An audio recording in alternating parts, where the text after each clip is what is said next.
Welcome to Level Up Laughs, the show where two people with microphones and questionable opinions talk about everything anime and gaming to bring complete chaos. I'm Jack. And I'm Kieran. Right.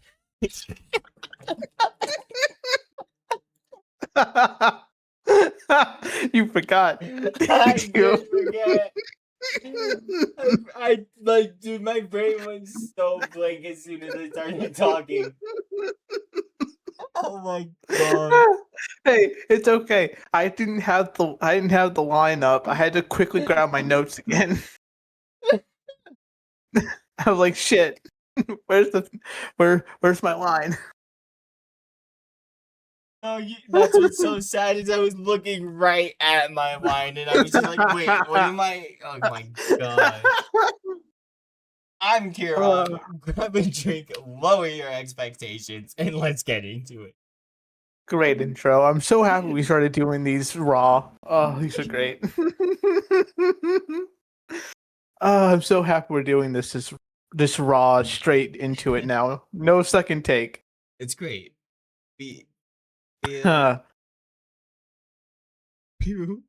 Please fuck up.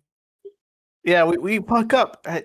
We're just showing that we're human. We fuck up too. Exactly. We're not perfect, especially me. Kieran, he's almost perfect, or as he proclaims to be, Mr. I'm a god. One day. Yeah, we're not going into that, but yeah, sure. Anyways, first anime of the week, episode 7, and I just want to say this now, officially, all animes are half over. Dun dun dun. I was thinking earlier today, I was like, what if I could totally see I Wanna Love You Till Your Dying Day being like just like a 24 episode show. No, if it was 24 episodes, they would have already said 20. It's 24. Did They before the announce that it was season 12? start. Yeah. No, they Oh. announced it was 13. Oh, okay. Yeah.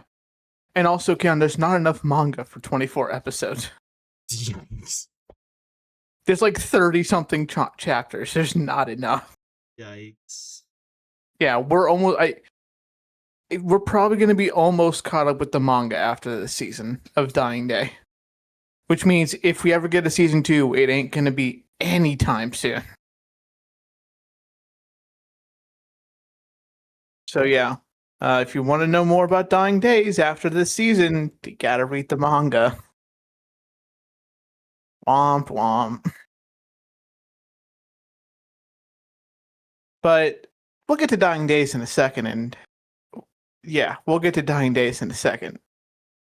First, we have our sweet, wholesome, comfort romance anime, You and I Are Polar Opposites.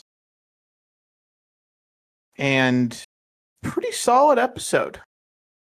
Pretty solid episode. It's just over spring break essentially. And I guess the start of their final year. Okay, that's why the episode's called Graduation. I was like, No, it's not called graduation. It's called gradation.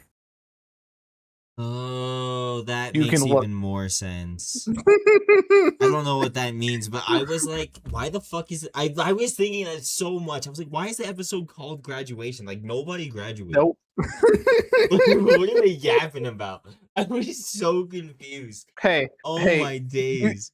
You can never make fun of our friend for not being able to read properly.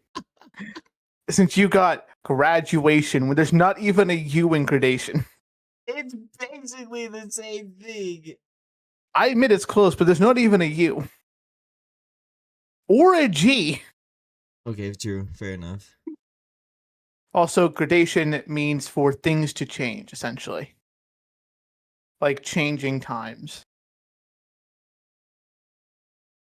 Oh. Like the aspect of change. Bars. Which, with them transferring over to their final year, everyone getting older, everyone being split up. Get to that in a second. It's things, their lives are changing. So gradation. Oh, bars. Wait, word. That's Yeah. like the perfect scripted. Yeah. It's almost like it's they specifically chose it for the episode, Kieran. You would think so. I'm so happy you thought it was graduation. Dude, I was so like literally until like 5 seconds ago I thought it was graduation. Like what the I can fuck? believe it. But I'm also surprised you did it because you don't usually fuck up words that badly. Basically the same You're thing. usually pretty good about it. There's Basically. 2 letters, very important letters, not in the word. I admit the start of it's similar, but after the start, it very quickly changes.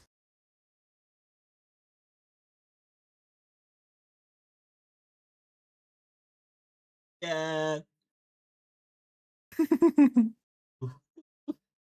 I'll admit I did have to look up gradation to see what it meant because I did not know that word. That's a new one for me. That's the word Yeah, of the I day had for to have to sure. look that up. Yeah, good word. Look at that. Who said animes don't teach you anything? On God. But anyways, let's get into episode 7, gradation. This episode is mostly in the time of the students in spring break and the start of their 3rd and final year of high school. The episode opens, I'm pretty sure, with Yamada and Nishi, who are on another study date because Nishi wants to get her homework done sooner rather than later. And we see Yamada is not happy that he's studying, but of course. And when he decides that, hey, we should do a more fun date next time, Nishi is very quickly embarrassed that he can just outright say that because she doesn't have the confidence to just flat say that, which fair. But then after a bit of back and forth, he asks her, "Hey, is there anywhere you want to go?" And she brings up that her and her family go to the aquarium a lot, and she would like to go to the aquarium. So that's what they do over their spring break, an aquarium date. So And I just gotta cute. say, it's a very wholesome date. We'll say, I have never, ever in all of my years of TV shows, anime, real life, seen a merry-go-round in an aquarium. Yeah, never. I mean, they That have to exist though, because that's not the first time in. I mean, I feel like I've seen it in anime. I've never seen maybe it it's a in real life. Japan thing. Maybe it's a Japan aquarium thing. But because I can tell you now, it ain't an American thing. Absolutely not. Yeah. I've been to a few aquariums and none of them ever had a ride. A goddamn ride in the aquarium. But anyways, Nishi and Yamana go to the aquarium. They quickly find a merry-go-round, which I think even they're confused about why it's there. And they agree to not go on it. Seems a little childish, something that maybe they shouldn't do. Because next to them are kids begging their father to let them ride it. But they just start going through the aquarium, checking out all the tanks and just exhibits. Nishi is absolutely loving it. Yamada is enjoying it, but more just happy Nishi's enjoying it. But Nishi also realizes that it was kind of selfish. In her own head, she's thinking it was selfish of her to suggest this when she doesn't even know if Yamada would enjoy it. But eventually, she just gets so how do I put it? Distracted with the aquarium that worry is put to the wayside for now. But her and Yamada continue exploring things. They look at jellyfish. They look at a lot of different exhibits. There was a lot they looked at a lot of animals and just I don't remember all of them. I remember the jellyfish. But eventually, when Nishi's like, "Hey, let's go look at this now," Yamada reminds her, "Hey, we got to go to the dolphin show. We got to get seats for it." So they go there and they quickly find an opening, and of course, it's in the splash zone. Kieran, I cannot stress enough. The second he went there, I paused and thought, they're not gonna realize it's a splash zone, and Yamada's phone's gonna get wet and almost break. Oh my It's god, gonna- that would have been so funny. It would. I was like, they're gonna continue the running gag of like his phone breaking every time they like getting damaged every time they hang out. They're gonna continue it, and his phone's gonna get super wet. It's gonna still work, but it's be like, okay, it's even more damaged now. Holy fuck, that would have been so funny. I was so ready for neither of them to notice that it's the splash zone and then get splashed. But I got baited. I got tricked. Yamada realized, or one of them realized, and then's like, "Oh, I'll go buy." Yamada's like, "I'll buy some poncho," and ran off to get ponchos. Fast. I think Fast as heck. I think he did.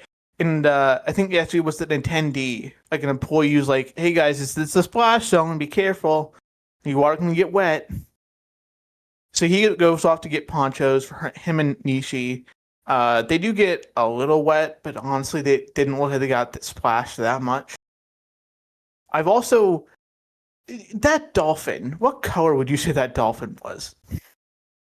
I thought it was like dark blue, maybe.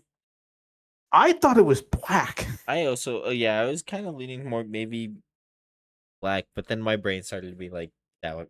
I was like, Maybe it was dark blue, like a really deep dark blue. But I'm just gonna say I've never seen a dark blue dolphin or a black dolphin. I've only ever seen them as like gray. I mean, killer whales are black and white. That is not a dolphin.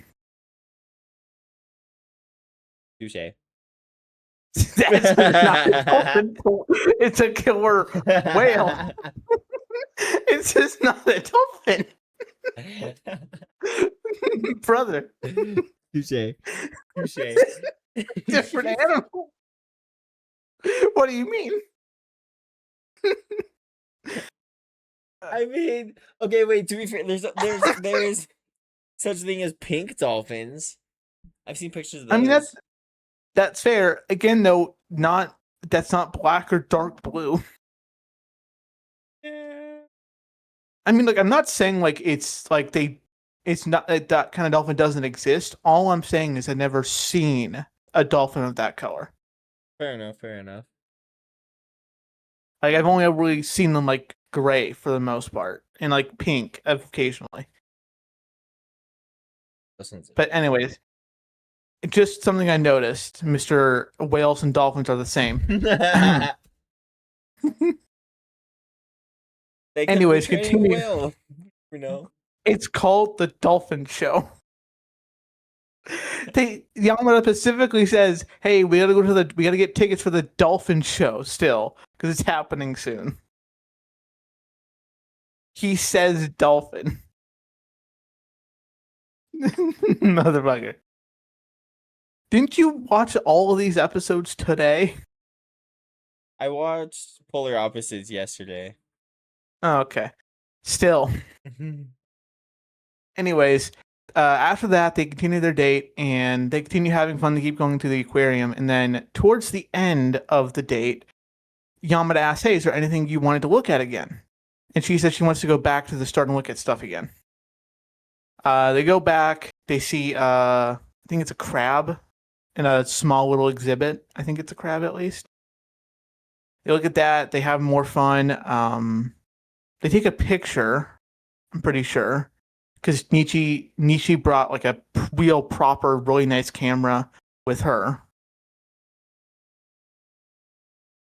And they take pictures with them like posing in front of the exhibits, take pictures of each other, of the animals, generally just having a really sweet, good time.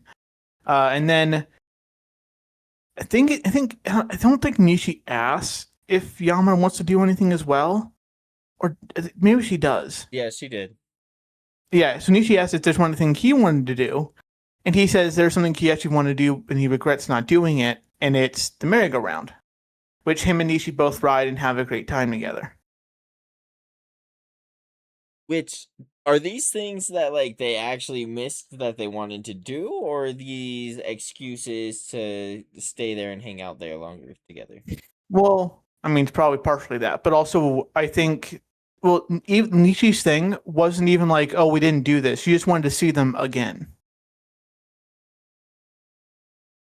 Because I think that's what she even says, like, oh, I want to go back to the start and look at stuff again. Oh yeah. She also mentions at some point that her and her family go to the aquarium a lot.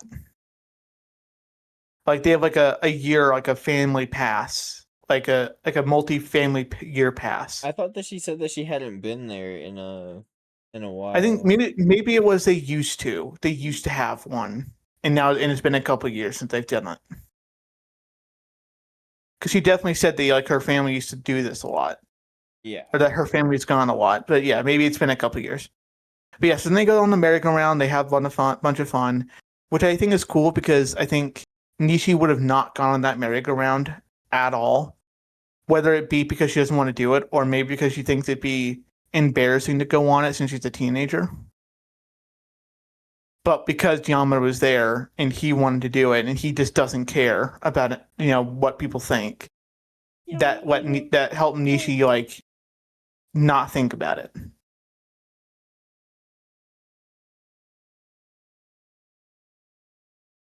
He really doesn't care, like what people think. It's so great.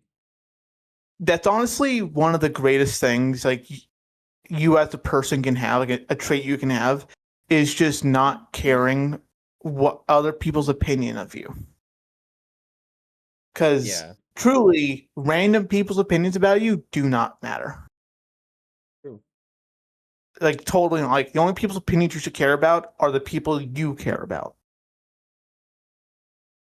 Bars. Yeah. Thank you. I'll be here all episode. After that, they go on the train. They're talking about how much fun they had, looking at pictures, and I believe Nishi mentions that she was worried that he wasn't going to have any fun, and that I think she even said she's sorry that she suggested this because it was a very like in her mind it's very selfish and just like her decision. But Yamada very quickly reassures that he had fun. He's happy that she had fun, and that's really all. I think that's where they cut it there on the train ride home. And that's what they did during their spring break. They just hung out, went on a date, and yeah. So Yamada and Nishi still going. Yeah, it was. It's very wholesome. It's good to see like they're still going strong and having a good time together. And they're still good. Yeah.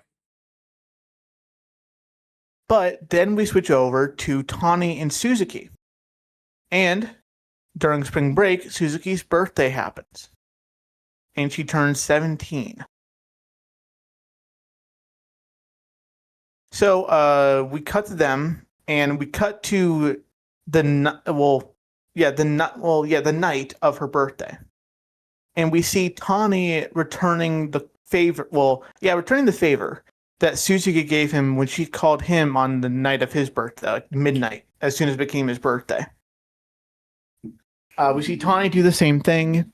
He's happy that he's happy to be the first person to tell her happy birthday, even before her dad, who comes in like 2 minutes later with some, just saying it, amazing stunner shades. Love those shades. I want those shades. I want them. I'm gonna look stupid, but I want them. Worth. Absolutely. I'll wear them to the store. Fuck it. I don't know how well I'll be able to see, but fuck it. Worth. Exactly. Worth. But yeah, Tanya calls around at midnight to do what she did for him on his birthday. And then he also asked her, like, is there anything you want to do tomorrow for your birthday? And she mentioned she wants to go to the park and just go to the park. No real plans after that. And so he goes to the park. Next day, they go to the park together. Tani has a backpack that has a lot of stuff in it.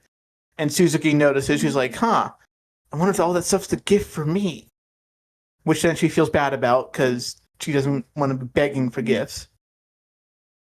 In her own words. We also get reminded because at the start of the episode, we actually got to see a scene of Suzuki, Azuma, Sato, and Watanabe hanging out by the cherry blossoms together. And they reference this when Tani and Suzuki are on a tarp, I think it was, under some cherry blossom trees. And they're talking about when the girls met up over spring break. And the girls gave Suzuki her birthday presents early, which Tani doesn't like because he wanted to be the first one to give her a gift for her birthday. Which I think is kind of adorable that he's, I guess jealous is the best way to put it. A little like jealous, protective that he wants to be the first to do things for. But so they start talking about it and they have a good laugh about them almost inviting Tyra to hang out with them when the girls were all hanging out. And Tanya was like, "Oh, he would have acted like he wouldn't want to, but then he would still show up." Which, Tyra would have done that. Absolutely. He would have made a big fuss about it, but then he would have still showed up and had fun. Oh, 100%. 100%. That's did you see the way that Ozma reacted? Yes. Yes. She got all nervous, blushed. None of the girls noticed somehow, which I find a little surprising. Like, really? None of you gonna pick up that Ozma got very, nervous and a little cagey when Tyra was mentioned? No one? Suzuki? You're usually good at picking this stuff up. Come on. But yeah, I think Ozma makes an excuse of oh, he's probably busy, he doesn't want to come over. Oh, no, it's oh, wouldn't it be weird with it being only one guy and everyone else girls? And she's like, would that be a problem with this group? And I don't think it would be, because this group seems pretty just chill. True. But I think, we also don't know how he feels about Ozma. I think we'll talk about that later. Okay. But yeah, so they talk about that. Tanya makes that joke, and then him and Suzuki decide, hey, let's go get something to eat. And they go to a cake place that Tanya's family goes to often, orders from often, and this is actually the first time he's sitting down in the restaurant to eat, which Suzuki thinks is adorable because that means this is that his first time in the restaurant is with her. So that's pretty adorable. But they have cake, and Tanya gives her his gift, which is a mug that keeps things keeps them hot or cold, depending on the drink, with a lid, so she can take it upstairs, which she loves. Tanya feels a little bad that because it's such a practical gift. It's not like a sentimental gift that he probably wanted to get her, something that's very her. But she loves it anyways. She's very happy with it. And then they're eating their cake, and I think it's when she's putting the gift down, something slips out from Suzuki that I forget the exact wording of what she says, but it basically alludes to the fact that Suzuki is worried for the future. Because she knows going in. Yeah, she says, I have to make sure you don't get sick of me. Yeah, that's it, yeah. Yeah, because she's basically that alludes to her worry of her and Tani's future as a couple. and the fact that they are not going to, that it's very unlikely for them to be in the same class for this upcoming school year. And that she's worried that the separation is going to hurt the relationship, or that he's like going to grow tired of her. Like, she just is very worried for the future, and specifically their future. And what we also saw earlier on, before, right after Tani called Suzuki, he is also worried about the future because he is doing prep exams for college, which is crazy because it's over a year away, but whatever. But he is doing prep work, and he is also thinking about, well, what is the future going to hold for us? Because are they going to still go to the same college? Are they going to even go to colleges near each other if they don't go to the same one? How are things going to work out for them after high school if they're still together then? So he's having these problems too, but he's making sure they do not come out. Like, he's hiding them very well from her. Because after they get cake, they go back to the cherry blossoms and are just walking along, talking to each other. And then that is when Tani picks up that Suzuki is worried about the future, and he basically comforts her, like, I could never grow bored of you or sick of you. Things are gonna work out fine. I will always love you. No, he doesn't say that, but he basically says, like, I will always be with you. Yeah. He comforts all of her worries and their anxieties about the future. And it seems to work very well for Suzuki because she seems very more at peace with the day and just happy with him. But we also see that Tani is still worried. He is still... He thinks to himself that he feels like he said those things for her, but also he feels like he was trying to tell himself that. Trying to reassure himself that things are going to be okay with them. And they just go on the rest of the day. They go on the rest of their date. They don't do too much. And then Suzuki says something to him when he tucks the flower behind his ear. Do you remember what she says? Because I can't remember now. I feel like she whispered something like they say it or they show us. I think she did. Did they? I think she, I don't know. She says something to him. And it's not because I think she says something to him, and it wasn't, because I think Tawny has a worry, like, oh, does he figure out that I'm worried too? But she doesn't. She hasn't figured it out. She just says something to him, and he's like, oh, thank you, or oh, I love you too, or something along those lines.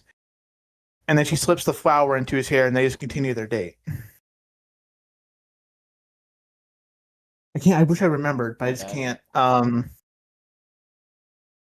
But anyways, they continue on their date, and then eventually, they both go home. Tani goes home. I think his grandma is like, "Oh, you look so adorable, Yusuke-kun," and he's like, "What?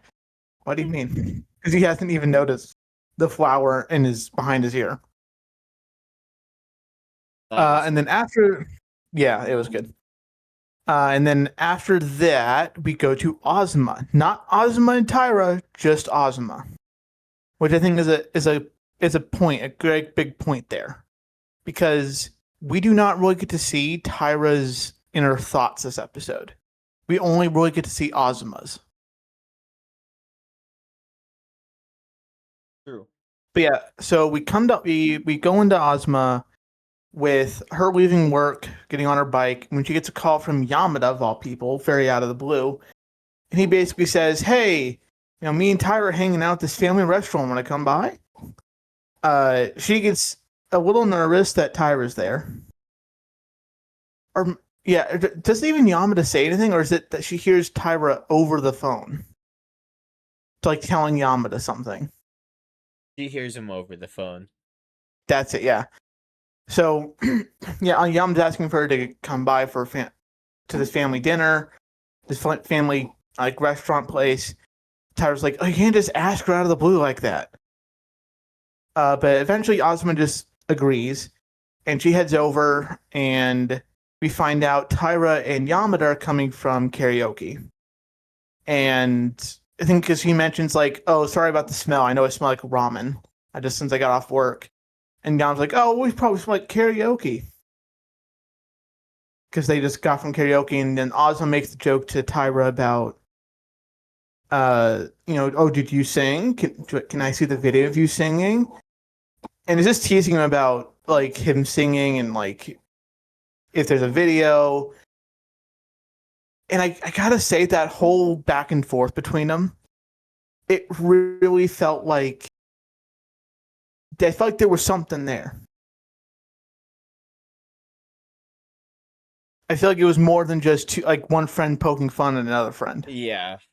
It was there was a little bit teasing. Because I want to point out, Yamada stayed silent the whole time until like the very end when he like poked fun at them for it.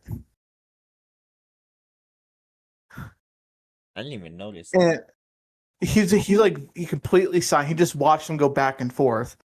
And then like when it seemed to come to a close or get to an ending, he poked fun at them for it. And they're like, hey, let's just order. So then they ordered, and so him and Yamada and Tyra start talking about stuff. And then we get a kind of similar scene to Tyra where Ozma just really starts going down a spiral of thoughts of, does she like Tyra? If he does, why? He's so different than like the people she likes, and in the past, whenever she was a part of a friendship group, it was half the time it was, not even half, most of the time it was the boys already like showed they liked her. So she just went in with the assumption that, that she just like returned feelings immediately. And so it feels weird to be in this friendship group now with Yamada, Hani, and Tyra, where two of the guys definitely don't like her, like in that way. And none of the guys have showed any kind of affection of that kind towards her. And she just feels very out of place, I want to say, is the best way to put it. Because it's a very new situation for her. Yeah. But yeah, so she's having she's going down this spiral of thoughts of, how weird the situation is, because it's like the first time she's hung out with two guys that when neither of them like or have those feelings for her. So she's very much out of her depth. And she's still also grappling with the thought of, do I like Tyra this way that I think I do, or do I not? So she very much is like in her own head for, I think, most of their time together. And I don't think we get anything else from that scene. I think after she finishes, oh, I know how the scene ends. She's like, how do I deal with this? And then she's like, you know what? Pretend it's not there. That's her solution. Just pretend it's not there.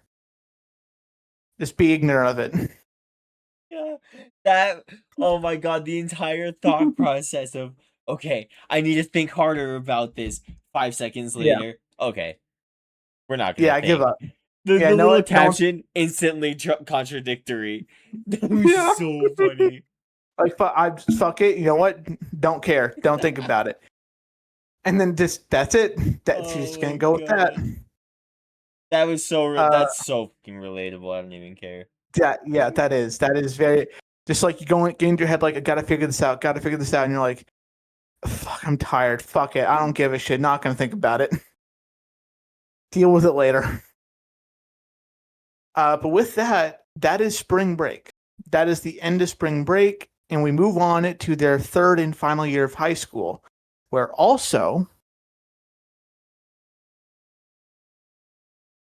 we also get to find out how the group is split up, because they are all not together for this final year of high school. which I'm a little surprised about, if I'm honest. I kind of expected by some miracle all the couples would be together. I thought they at least the whole friend group was gonna be together. Yeah. Yeah, I just but they're not. And honestly, I'm I'm interested to see what they do with that. Because all of the couples are split up. Oh, I didn't even realize that. So I actually noted down who's with who so we can go over this, all right?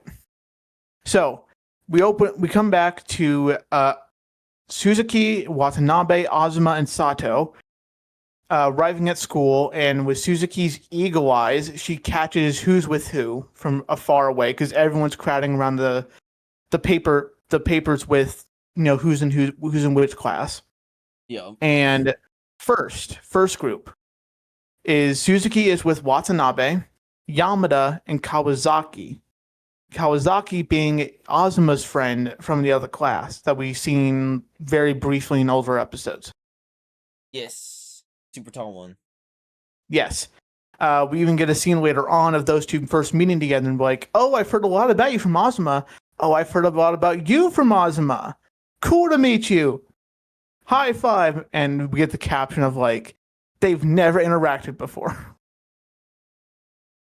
So they're all together, and I think it's cool that Yamada and Suzuki are together because I think those two work well together. They bounce off each other really well. Yeah.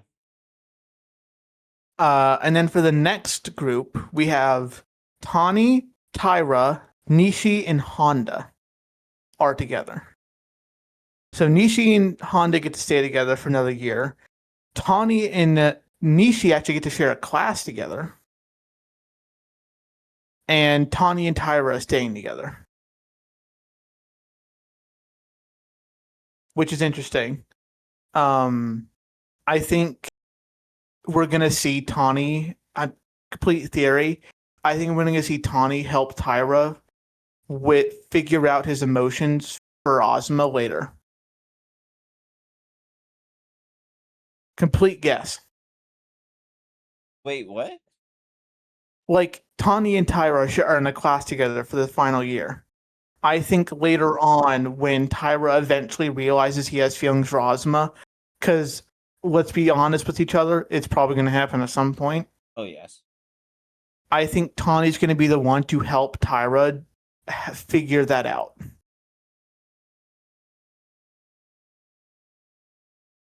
I think Tani's going to be the one to help him like sort that out a little bit. Honestly, I could see it.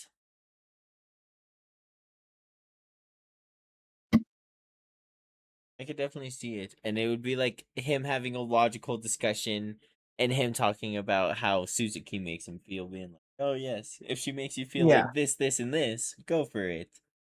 Honestly, I could see it being like they're just together, right?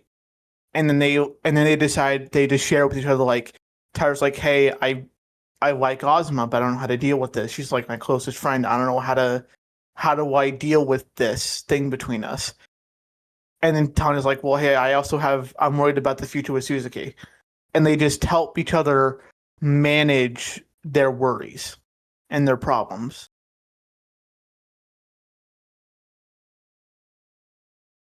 That's my guess. Also, I forgot something from earlier. Well, we both forgot it. Back when Yamada and Nishi were on their date, or on the train after their date, Yamada gives her a nickname.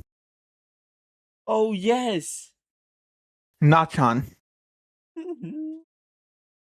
And she's also Nishi completely just melts at this.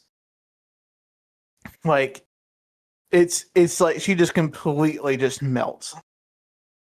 Because first Yamada calls her by her first name, Natsumi. But then he like starts slowly working towards a nickname and decides on Nachan. And yeah, Nishi is she just melts. She just melted over it. It's great. I totally forgot about that. I have it written down and I skipped over it by accident. Just completely skipped over it. Anyways, back to who's with who. And so Suzuki, Watanabe, Yamada, and Kawasaki are in one class. Tani, Taira, Nishi, and Honda are together for another one. And then finally, Ozuma and Sato are in a class together. And that's it.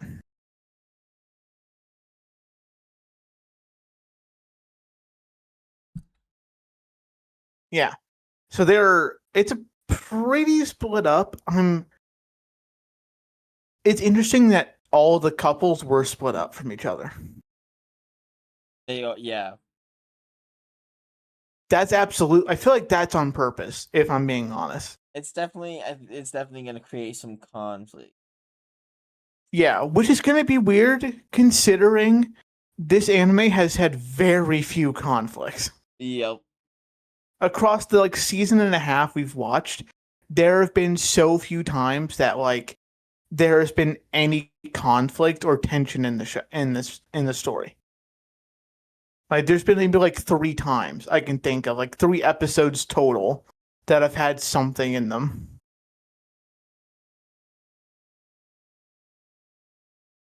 So yeah, you might be right. Might get some tension between the couples. I think Yamada and Nisha are gonna be fine because I feel like Yamada's just gonna show up a lot, anyways. Because he did that the previous year too, if you remember, because they weren't in the same class, so they're kind of used to being in separate classes. We'll see. It's gonna be interesting for Tani and Suzuki because they'll have to deal with that for the first time. And Ozma and Taira. Well, Ozma wasn't in their class last year either, right? Yeah, I think she was in. No, I think she was actually. I think she. Maybe she was.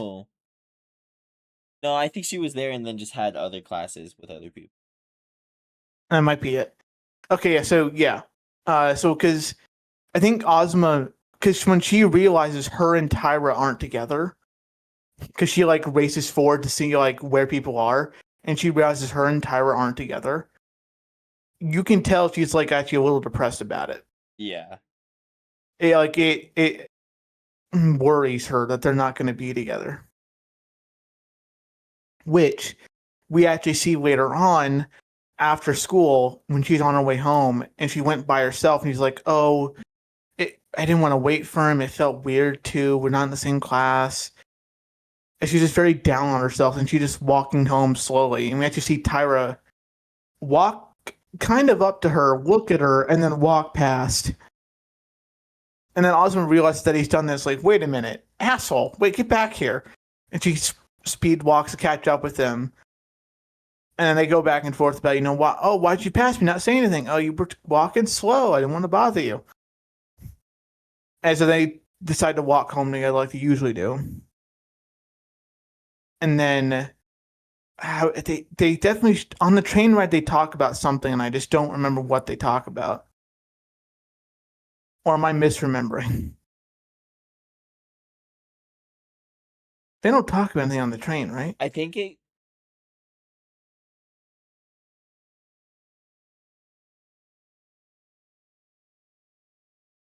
Was it another thing of her being in her head and overthinking it?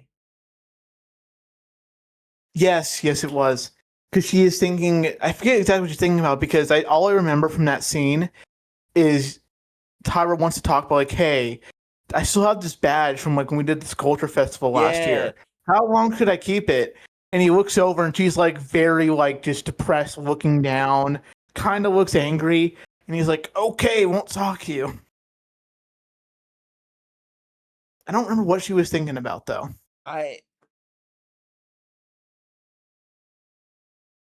think it had to have been something about them not being in the same class, yeah.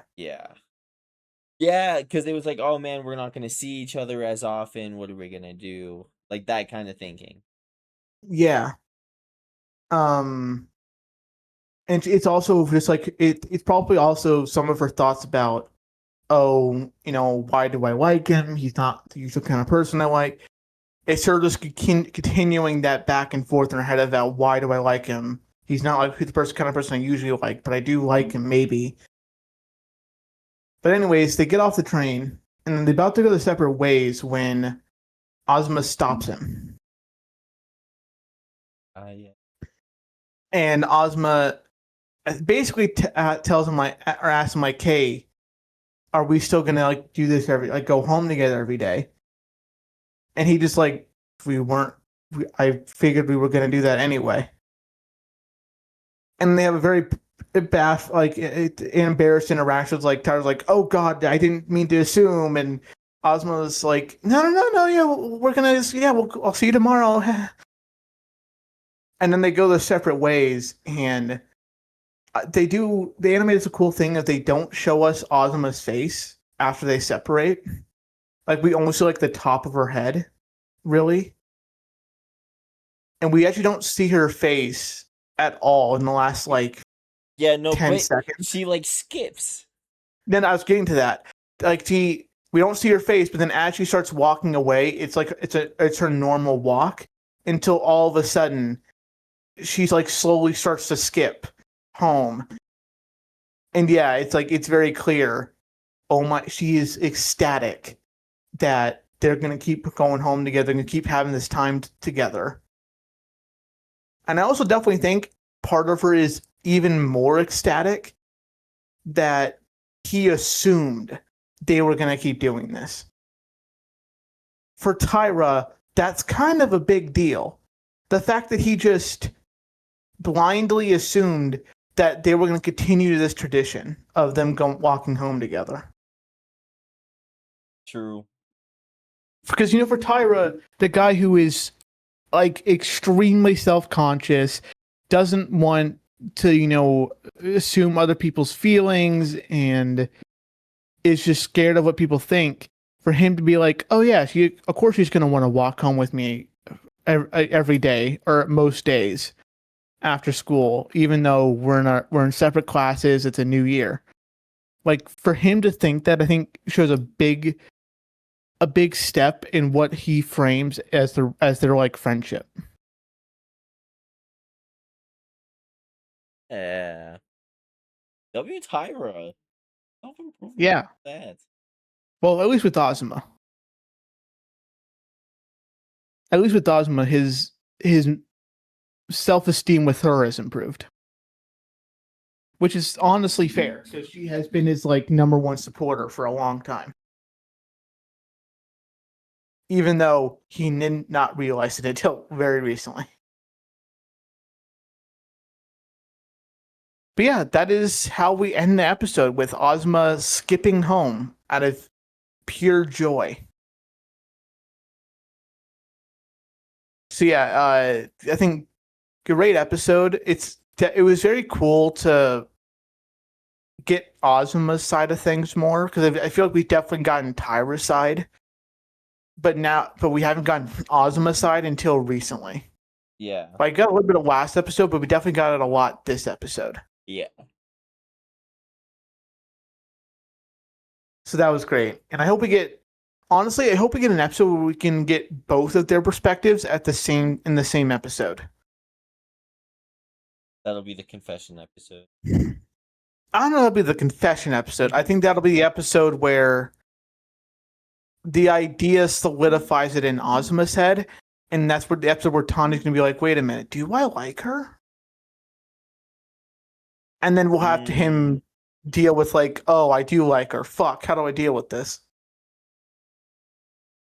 Because he's absolutely not going to just outright confess. No way. He won't. I think Ozma will. I don't know if she will. What if she eventually is just like, man, I realize I like him, but it's fucking Tyra. I'm going for it. Boom. I think she's going to have to deal with because she really is hung up on this whole stuff like, oh, Tyra's not the normal person, that kind of person I like.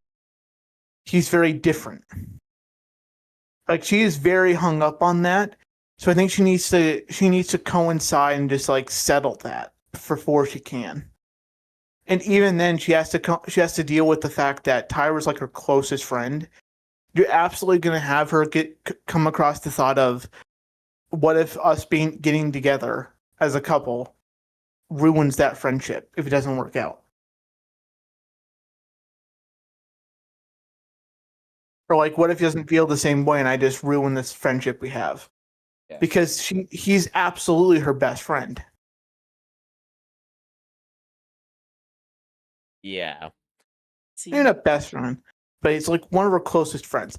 But yeah, we'll see. I do think I think Ozma's a more likely choice for who's going to confess first. But also, I would have never guessed Nishi confessed either. So who the fuck knows? true. True. So who the fuck knows? But that's all I have for you and I are polar opposites. You? John. All right. On to episode 7 of I Want to Love You Till Your Dying Day. I forgot the episode title. But this episode, I'll look up the name. It's titled Not Afraid Anymore. Okay. Kind of a fitting name. I know it is a fitting name, but also, holy fuck, this episode. Holy fuck. We'll get to it. If you've seen the episode, if you've seen the episode, you can probably guess what we're dealing with. But let's start off with one of the coolest scenes of this season so far: Mimi and Seiron's duel. This was, I think, easily the longest uninterrupted schedule of block of time of magic being used, which is great because still know so little about it. So it's great to see get a better, longer look at how magic can be used and the different kinds of magic. But yeah, we open up to basically Mimi and Seiron having to agree, hey, no lethal spells. If a lethal spell is used, Professor Only will stop the duel immediately. And then we just get to see him fight here on, and it was cool. It was really fucking cool. Also, the whole school essentially showed up to watch him duel. Dude, I would have too, fuck. I mean, you get to see, in quotes, the great Mimi in action, not on the battlefield. Which, for the younger students, is big. And even for the older students, is big. Yeah. So yeah, this duel was so great. Seeing them go back and forth, and Seiron was trying so hard, and she did good. She did good. But goddamn, Mimi was not taking this seriously at all. And I do admit it does. Looking at it from Seiron's point of view, I can definitely see how that could be very insulting. Especially when Mimi's like, "Hi, Sheena, hi." That. I get Mimi doesn't mean anything by it, but that does just gotta hurt. That Mimi's so unfocused. Yeah. Oh yeah. Because Mimi doesn't mean anything bad by it, of course. But it is just gotta hurt to know Mimi is so not trying. And she's half trying. Still, easily holding you off, attacking you, pushing you to the limit. That's just gotta suck. Even Miss Fran and Professor Only was like, why'd you suggest this? We know what's gonna happen. This is a very one-sided fight. And Miss Fran even mentions, that's the point. We need to show the headmistress that the students aren't ready. the 14 class is not ready for combat. And so we get more of them fighting back and forth. And then Seiron has a unique idea to, I guess, how do you put it? Like, shoot up a magic spell that comes down as kind of like mortar shots almost, but like very weak ones that mostly just kick up dust. And then she uses this dust to get in close and attack Mimi. It was But very smart in theory. it was in practice, good idea. Yes. But Mimi is just her. And so she very easily just ducks under it. Sailor's like, oh shit. And it was very interesting to see the shift, like the click in Mimi's head. Like, oh, okay. I'm taking this serious. And she instantly starts winding up, as she puts it, the spiky magic that the enemies use a lot. Yo. And instantly Professor Omi cuts it. Actually, something I noticed is she starts winding up the spell, and before Professor Omi can go in, Sheena and everyone realizes what she's about to do. Sheena yells out, "Mimi, stop!" And before Professor Omi gets there, Mimi like actually starts winding down the spell, like not even like totally paying attention. She starts winding it down, and then Professor Omi like in the next instant shows up and stops it. Which I think is it's a very cool detail that Mimi is listening that keenly for Sheena. Yeah. Because like before Mimi like walked in, if she heard Sheena, she absolutely would have just been like, "Hi, Sheena." But it's the fact that Mimi was locked in, her brain like clicked into combat mode. And she still like started slowing down because she heard Sheena. I think that's a very cool detail. Yeah. Very cool. And very you can cool see detail. It in Saga? Well, so when she sees Mimi start winding up that spell, you see her eyes like shrink. She's like, "Oh shit!" Yo. Because she realizes like she can't stop that. She's like in midair. She's like she's got her arm fully extended for that swipe. She realizes, I can't stop that. I can't defend. I can't move. I'm fucked. But no. Professor Omi stops it, nick of time. Mimi's very apologetic. She's like, "Oh, I'm so sorry. I lost it for a second." But Seiron is very down on herself because she realizes she was completely outmatched. There was nothing she could do.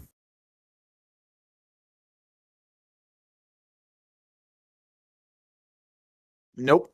But she starts walking away to just go sulk and clean up. But before she can, Professor Omi reminds her, like, "Hey, professionalism here. Show her respect." Seiron turns around, says like, "Thank you for the duel," and walks away. And then we jump to Seiron in the bathroom. Find out that she has a cut on her arm from the fight. And she's also very down on herself for how it turned out. And she's very down on herself, thinks that she needs to be better. And of course, that's when Mimi makes her presence known, because she was also there, by slamming open the bathroom door. Well, not bathroom door, a bathroom stall. Yeah. But yeah, so then they continue talking, and Mimi keeps apologizing for hurting her and for taking it so far. She didn't want, she's sorry, because she didn't want Cena to be upset, didn't want Ari to be upset. And then they actually have a good talk about their perspectives on things.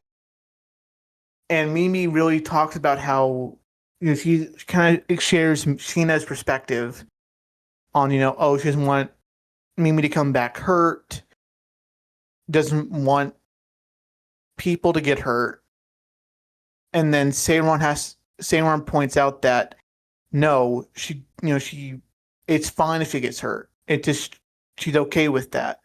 She knows it's going to happen. She knows it's okay. And they just have a really interesting talk about just their ideologies on things. Yeah, that was it. Yeah, because you have Mimi who has seen a lot of stuff and done a lot of things, but she's so young that she doesn't fully understand it, hasn't fully grasped everything. Whereas Seiron is very mature and does understand it, but also hasn't had the experiences anywhere near the experiences Mimi has. Yep. So it's a very weird and very interesting dynamic between the two. But so eventually Seiron leaves and we switch over to, I believe, the war council of the school, and they're talking about the duel and just also the current situation with the war. And they talk about how Seiron can't do that, she's not strong enough. When the headmistress actually says she will be going to war because she came to me and begged me to let her do it. Which do we To think send her that out. she actually did it like that? Like that's how it played out. Oh, Kieran. Oh, I had the same thought. I had the exact same thought. Yeah, I'm like, we see the headmistress watching from like a clock tower or window yeah, or whatever. from one of the towers of the school. Yeah. And she is watching the fight. And when the duel ends, we actually see her lower her opera glasses or opera binoculars essentially. And she has this look on her face that I can't describe, but it did make me think, I don't think she cares. Nope. I think Seiron never asked. I think Seiron would have accepted it and been like, okay, I gotta get stronger, I need to be better. That's where her mind would have gone, instead of, oh, let me go beg the headmistress to let me into combat anyway. Really? Because if she was, You don't think she I asked think at all? I don't. I think if she wanted it that badly, she would have done it already.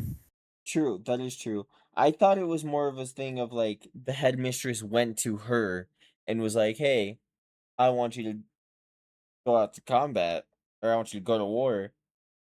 And then she said yes, but you don't think she was told at all. Well, I think she was told hey, you've been approved for combat. I think she was told she was approved because Seiron didn't look surprised when her number got called. Yeah. But I don't think I don't think there was a conversation between her and the headmistress about, hey, would you want to go out to combat? I think the headmistress watched that fight, saw Seiron get her butt handed to her, and still decided, hey, she's good at, who cares? We need soldiers. Send her out. And she just decided to, use her authority to make it happen.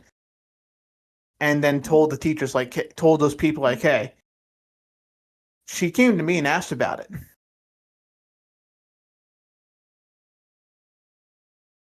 So I do think the headmistress just doesn't give a shit.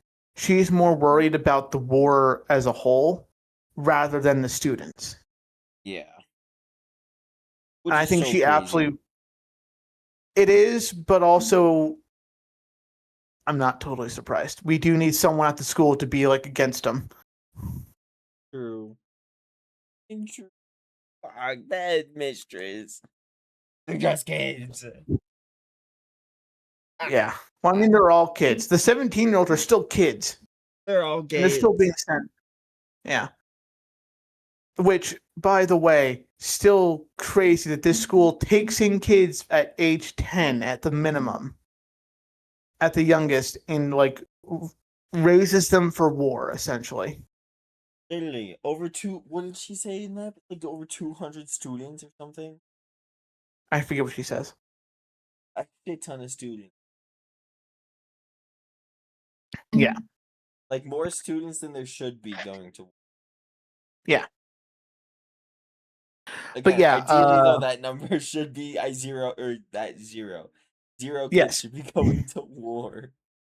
yeah. But yeah, I definitely think the headmistress just approved her for combat without anyone else's input. She just used her authority to put that through. I can believe. But yeah, so after that, we go to Miss Fran and Professor Omi out by the lake, and they're discussing the headmistress's decision with Seiron. Well, they're discussing the situation with Seiron, the headmistress, because they've been led to believe that Seiron asked for this. But basically, they have a talk about how tired they are. Well, Miss Fran tells Professor Omi that she's tired. She's tired of how the school operates, about taking kids in when they're so young, raising them for essentially war, and basically, she doesn't say it outright, but basically convincing a lot of these kids that if you want to repay us, go serve your country in the war. That's fucked up. Yeah. And Professor Omi doesn't outright agree. I think one thing is like Miss Fran she's getting this fed up, like angry with the situation. Professor Omi is getting tired and just sad at the situation and just growing to like accept it for what it is. It sucks. But she also understands it kind of has to happen, or she believes it has to happen for the war. So she is just trying to teach these kids as the best she can. She's trying to make the worst of this really shit situation. But then we cut to the class of the class 14 classroom, and this is where we get another, how to put it, deployment call, and we find out Mimi's being called like always, but now Seiron is also being called. And as Seiron's leaving, Ari stops her, kisses her, and is like, "Hey, be careful and come back to me." Seiron says, "I will," and then her and Mimi go off. And then right before they leave, Miss Fran stops Seiron and tells her, "You are not Mimi." Seiron takes this as like a dig at her for losing to Mimi. And she's like, "Oh, I know I'm not Mimi, but I'm smart and skilled." And Miss Fran has to interrupt her and say, "No, you are not immortal. If you die out there, that's it. You're dead. You will never you never come back here. You never see anyone again. You will literally be gone." And I find it crazy that Miss Fran is now confirmed for Seiron that Mimi is immortal. Because before this was supposed to be some crazy secret. I mean, we've been over it. It's a horribly kept secret considering most of the student body knows about it. But you're right. Still crazy that Miss Fran just outed Mimi's secret to a student.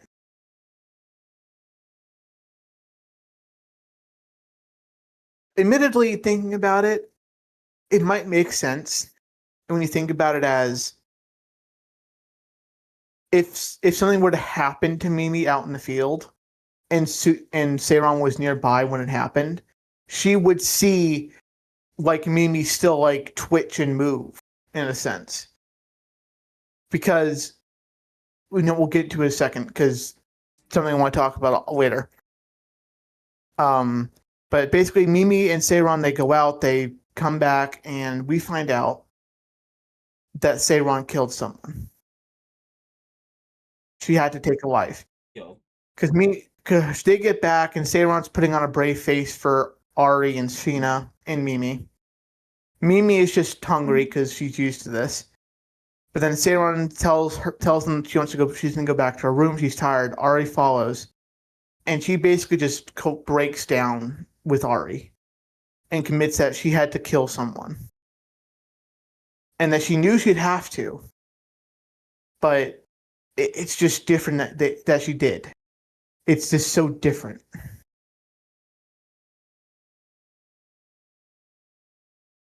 And it is, and it's also, you gotta just remember, she is 14. She is 14 years old, and she is grappling with the thought of, I killed someone, and I know I prepared myself for it, but I didn't prepare enough.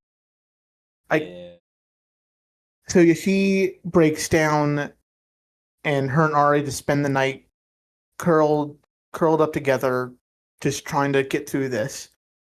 And then I assume the next day, they wake up, they start getting ready for the day, when Ari gives Seiron a gift. And it's this little necklace that Ari has used magic to put words into. We don't know what those words are, but there's like a message, a letter inside this necklace for Seiron. Which is crazy. And it looks like a liquid. It does. We're gonna come back to this necklace later, by the way, because there's something I want to see if you notice. Also, see if I'm insane. But so she gives her this necklace. Seiron almost mentions something about how she can't. I think she's gonna say she can't bring it with her, but Ari just stops her. And I think she whispers something to her, and Seiron just accepts it. Like, okay, I'll bring it with me. But so Seiron keeps it with her, and then we cut to her, Seiron and Mimi out on deployment. And this is the first time we've seen them like right before they go out and fight, when they're all just like all together and they're like basically getting ready. But her and Mimi are together, and Mimi notices the pendant necklace that Seiron's like playing with. She tells Mimi Ari gave it to her, and then Mimi eventually digs out Flower Crown that she still has from Sheena, the second one. And that Sheena gave this to her, and she likes to keep it with her as well. And then eventually, Seiron's group is called out to start heading out. So Seiron heads out, and after she does, she eventually runs into an ally who is heavily wounded and is bleeding a lot. Seiron jumps down, starts giving him something called hemostatic, which is supposed to like coagulate the blood and stop him from bleeding. It's crazy. She gives 2 vials of it, and that's enough. And then another ally comes by, picks him. They talk a little bit, and he eventually says, like, hey, you're that girl from 14, right? She's like, yeah. He says, okay, hey, well, there's a lot more of them today, so keep your guard up. He's like, okay, and then he takes the injured boy away back to camp to get healed. And then Seiron continues. Well, also, something I wanted to talk about is when she finds this ally of hers, he is being like walked down upon by an enemy. She jumps in, kills the guy, and his body and clothes disintegrate from reality. It's crazy how death works in this world. That is insane.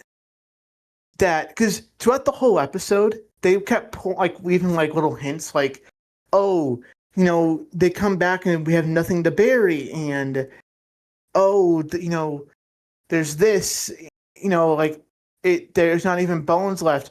I just kept thinking like they're being hyperbolic with death.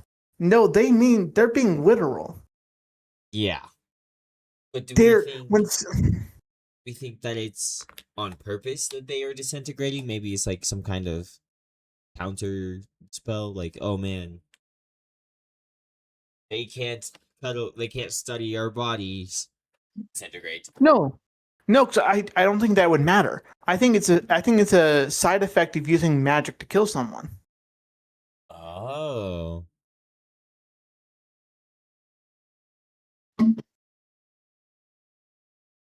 Because yeah, he literally, that enemy just disintegrates into nothing. She was crazy. But yeah, so then she finds the kid, finds the guy, gives him hemostat, stop the bleeding, he gets saved. And so then she runs off, and like she gets to this like high point on a tree and is looking over the forest they're fighting in. And she stands there and she's like fiddling with her necklace and thinking about how she's gonna return alive, and that she's gonna see Ari again, and even though this war has been so brutal, she's happy she could save one life, and basically she's just like feeling very confident. And then as she's standing there feeling confident playing with her necklace, we just hear the sound of magic. And we see her arch her back and blood come flying out of her mouth. And then we see her tip over the edge. And we see the remnants of a magic beam having been fired straight through her back and through her stomach. And she falls and falls and falls from this very, very high tree until she slams onto the ground. And we see blood on the ground around her. We see blood having like flicked off her body from the fall, landing on these yellow flowers, dyeing them red. And it's just such a crazy scene. It's so out of nowhere. Yeah. Crazy. It kind of a little bit reminded me of the very first scene in the show. That one girl in the field bleeding out. Oh, which another thing. There's been like a few flashbacks to that one upperclassman. Esper. Or Esther. No. Esther's like friend died. Yeah. There's been, I think it was like there was like two things this episode. One, or like they were like brought her up, of course. You know, they thought about her. Oh, she died in battle. Yeah, she's But comforting Ari about there was a thing when the council was meeting earlier, and it was like, we can't keep putting like non-immortal kids out there, and it showed back to that one girl with dark hair. I think that was the was Esther. I want. I know, I don't. I think that was her roommate, and then she was the one that died in the first. Probably I think you're right about the first episode, but you're thinking of that was the white haired girl. The dark haired one was Sheena's old roommate before Mimi became hers. Oh. Yeah, who also was a 14-year-old they sent off. My God, I forgot I forgot that was a person. Never mind. Theory canceled. But you're also right. They did show during the duel. They showed Esther's roommate, who was like a white / like maybe like platinum blonde haired girl. I don't remember. There was a girl like at the very start of the season of the series where we see a girl die and she's like bleeding out next to a big like rock face, and a guy kills her there. And then we get a panning shot of like magic shots going off everywhere, like the forest on fire. Yeah. But yeah, that might have been Esther's roommate or Sheena. It's definitely one of their roommates there that we see die. But yeah, But yeah, so we see Seiron get shot. She falls to the ground, and then she's telling herself what just happened. What I need to get to Ari. I need to get back. And she somehow gets to her feet and walks back to the camp, essentially, to like the meetup point. And we see Mimi there with a lot of blood on her clothes, but seems fine. And she's looking around for Seiron. And eventually she sees Seiron like off to the side, like kind of away from everybody. She's like, she goes over there very happy, like, "Oh, hi, Seiron, welcome back. Ooh, you look buddy. You look buddy." And then she starts leading her away, like leading her back, talking about, "Oh, when are we gonna have her dinner tonight? Sheena's probably still in class." And that's when Seiron starts stumbling, trying to follow. And Mimi like starts clocking that, wait a minute, she doesn't seem okay. She turns around and is like, "Seiron, are you okay?" And I forget the exact words Seiron says. But it's something like, "I need to get home" or something. Like, I need to get home. I need to get back to Ari. Yeah. And I think her hand like drifts off her stomach, and we see like the hole in her stomach still bleeding. And Ari makes a comment of like, "Oh, like you look really pale. Are you okay?" And then we just see Seiron like stumble forward, like trip forward basically, and she just starts disintegrating. Her robe, her clothes, herself just disintegrating away. So Until there is crushing. nothing except the pendant, which falls to the ground. That shit was soul crushing. And then people pass like, "Oh, did you hear something?" And no one even realizes that she's dead. That she died right there. Yeah. That part was fucked me up for a second. It's like, what do you mean? Did you hear something? And Mimi just like slowly like bends down and picks up the pendant. And that's where the episode cuts. And we get a new ending ending credits. And it's just a slideshow of Seiron and Ari being together, being close. And just like how close they are. Next episode We also get is to gonna be so sad with. it's gonna be bad. Well, I have a thing I want to talk to you about, but also earlier in the episode, we also found out that Seiron and Ari, they knew each other before the school. Oh. We found out that like Seiron was like on the edge of death, just like scrounging for food before she came to the school, but also that Ari was a maid in a brothel before this, which crazy. That was. But that they were like tied together at the hip when they were out there, and they still are. Well, I guess now they were. Too soon. I mean, it happened like considering when the episode came out like 2 days ago. Too soon. Okay, so two things, right? One, that pendant. What were the colors in that pendant? Do you remember? Like yellowy. There were three colors. There was green, yellow, and a reddish color. I did not see a single hint of green. What the fuck? There was absolutely green in there. Dude, I can tell you that now. I remember yellow and like orange. Well, so it was weird because like depending on like how it was held or like how it was to the light, sometimes it'd be like completely yellow and like a dash of red. Sometimes it'd be a lot of green, yellow, and red, or green and red. Like it changed depending on like how it was held.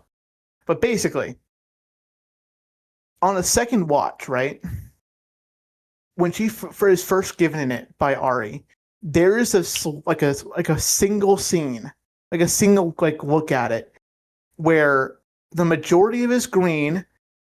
Like there's a circle of yellow, like a patch of yellow in the middle, and then flecks of red in that yellow. And I could only think of when I saw that, Seiron falling when she was on the ground after the tree. Because in that scene, she is in a patch of yellow dirt, red flecks on that yellow dirt, and on the outskirts of that yellow dirt is green grass. So you think it has something to do like that day?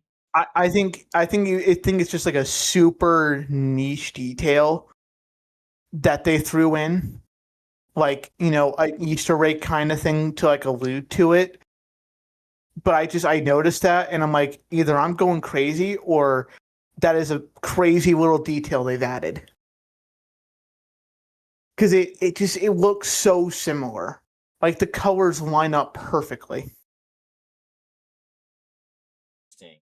I definitely did not notice this. Honestly, maybe like check it out, like go find that scene and compare them, because I might be stupid. I might be going crazy. Well, I also didn't even clock that it was different colors. Well, yeah, it's like three. It's like green, yellow, red, but sometimes it's like only yellow and red. Sometimes it's like green and yellow, and like the red's barely there.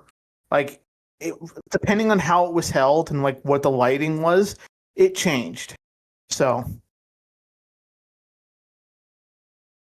but yeah, it's something I noticed. Maybe I'm crazy, but I think it's a detail. I'm going to say it's a detail until I'm proven wrong. Yeah. So if I am wrong, tell me in the comments. But yeah, so now I want to tell you a theory I have. Because previously, you and I talked about when we first learned about resurrection magic, that and how like interested Ari and Seiron were into it about it, right? Shut the fuck up. We thought, oh, one of them's gonna die, and the other one's gonna be like, oh, I'm sacrificing myself to revive the other one, and the other one's gonna have to live with it. I thought it had to be like in the moment, kind of. Well, so that's when I thought, because my thought was like, when they first learned about resurrection, like, oh, there's a dead body, you use a spell, and you give your life force to the dead body, right? But now that we know, hey, bodies disintegrate when magic is used, that means there is no dead body to give your life force to, so that means resurrection must happen a different way. Or maybe it won't happen at all. I don't know. But it's just something I thought about. Because I just feel like it's the perfect opportunity for Ari to sacrifice herself. To like, for us to see resurrection magic in action. And with the two characters that seemed the most interested in it. Right. So I don't know. I just think it'd be interesting. We'll see if I'm right or if I'm even in like the remotely correct direction. But yeah, it's something a thought that crossed my mind. Because I don't know how resurrection magic would work when there is no dead body to revive.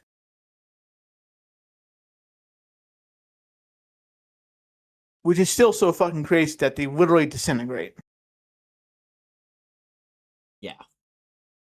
That is so crazy. And I have to assume it's if you're killed by magic. Because I just don't think if you die anyway, your body disintegrates. I feel like that can't be right. That doesn't sound right, but I don't know. We don't know enough about magic to make definitive answers. God. Need more lore. Absolutely. But that is all I have for Dying Day. I'm good. I said my Also, thing when I remembered it. I know I okay.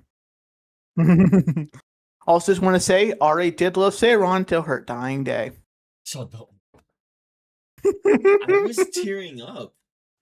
I couldn't dead ass believe was it. tearing up. When she got shot, I was like, oh shit. But I thought, okay, she's not dead yet. But then when I saw her start disintegrating, I thought, oh my fucking god, Yeah. they're doing it. It was so fucking slow. It was It like was such a slow, painful disintegration. Like well, holy I don't know. fuck. I don't know if it was painful. I don't know if it was I don't painful. know. It was painful to me. God damn it. Also, it was only slow because they slowed it down. Like they played it in slow motion. I know. Oh my. When that final line of like I need to get home to Ari, Mm-hmm. I teared up. Yeah, I couldn't help it. I was fucked up. I was god damn.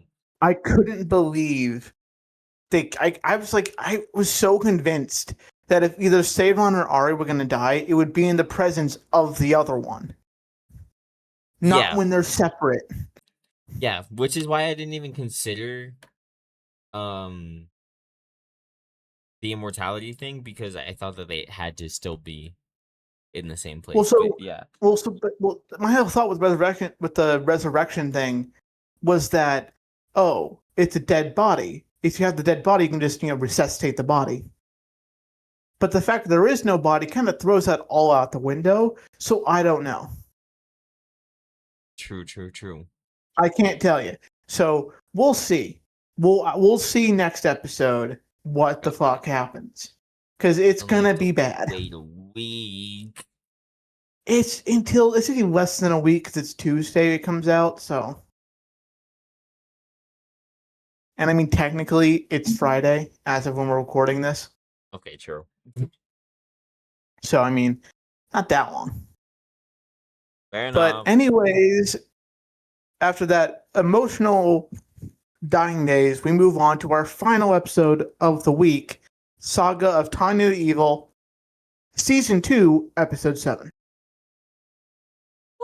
Tanya! And this episode was interesting.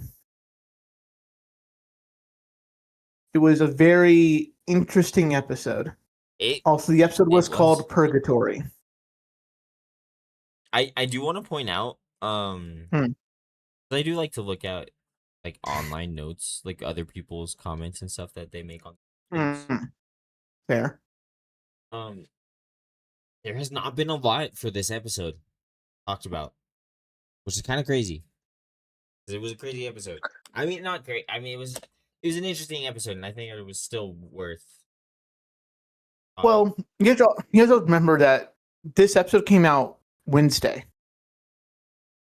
It's Right. only had like 2 days to really be talked about. That's Whereas fair. like polar opposites has had Sunday, Monday, Tuesday, Wednesday, Thursday, 4 days. Yeah, Like that's 5 fair. days really to be talked about, and dying days is like 3. So, but I get what you mean.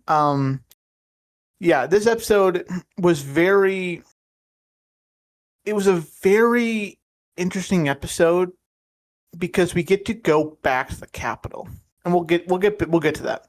So basically, we enter the episode with Zator and who's alive, who lived through the last fight, and Tanya sharing that cup of tea that Zator promised. Which is an amazing way to start the episode.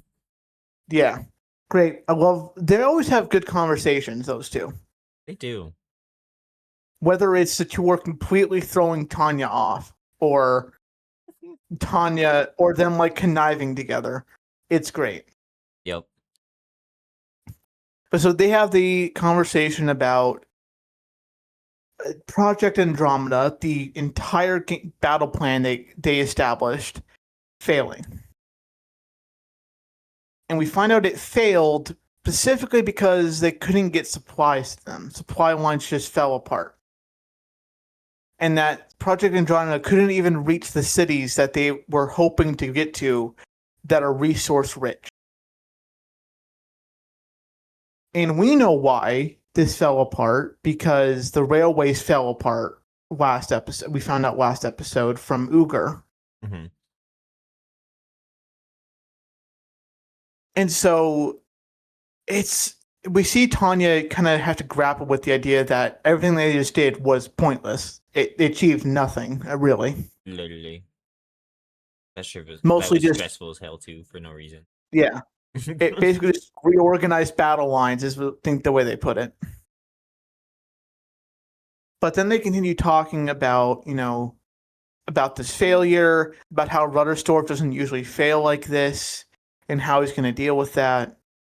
They talk about how the higher ups, the imperial family, are causing problems, and how they're upset about this whole Project Andromeda failing, and that when Zator was back in office, he was the one who dealt with like making sure supplies got where they needed to go and making sure that, you know, plans worked off of what they have to give. Yeah.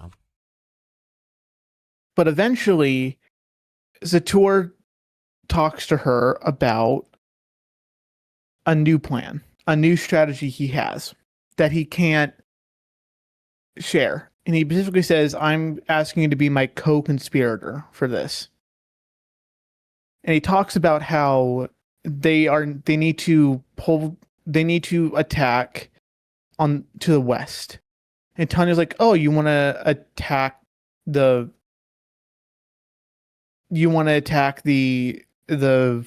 like west air attacks, okay? No, more east." And then she's like, "Oh." And then she kind of puts it together faster than I think the audience is supposed to, because she's like, "Oh, I'm not going to shoot allies." And like I'm not going to be a traitor. And Zator's like, "Well, what if I told you? What if I ordered you to?" And then Tanya gives a very like, I will and won't do it. She's very carefully plays the middle of the line, which he is good at. Yeah, very. And Zator basically tells her, "Good answer. If you had said yes or no to that, I would have had to kill you." And we see Tanya like sweat drop, like, "Oh fuck, that was close." And then he basically tells her, I forget exact, because he basically is like, "Hey,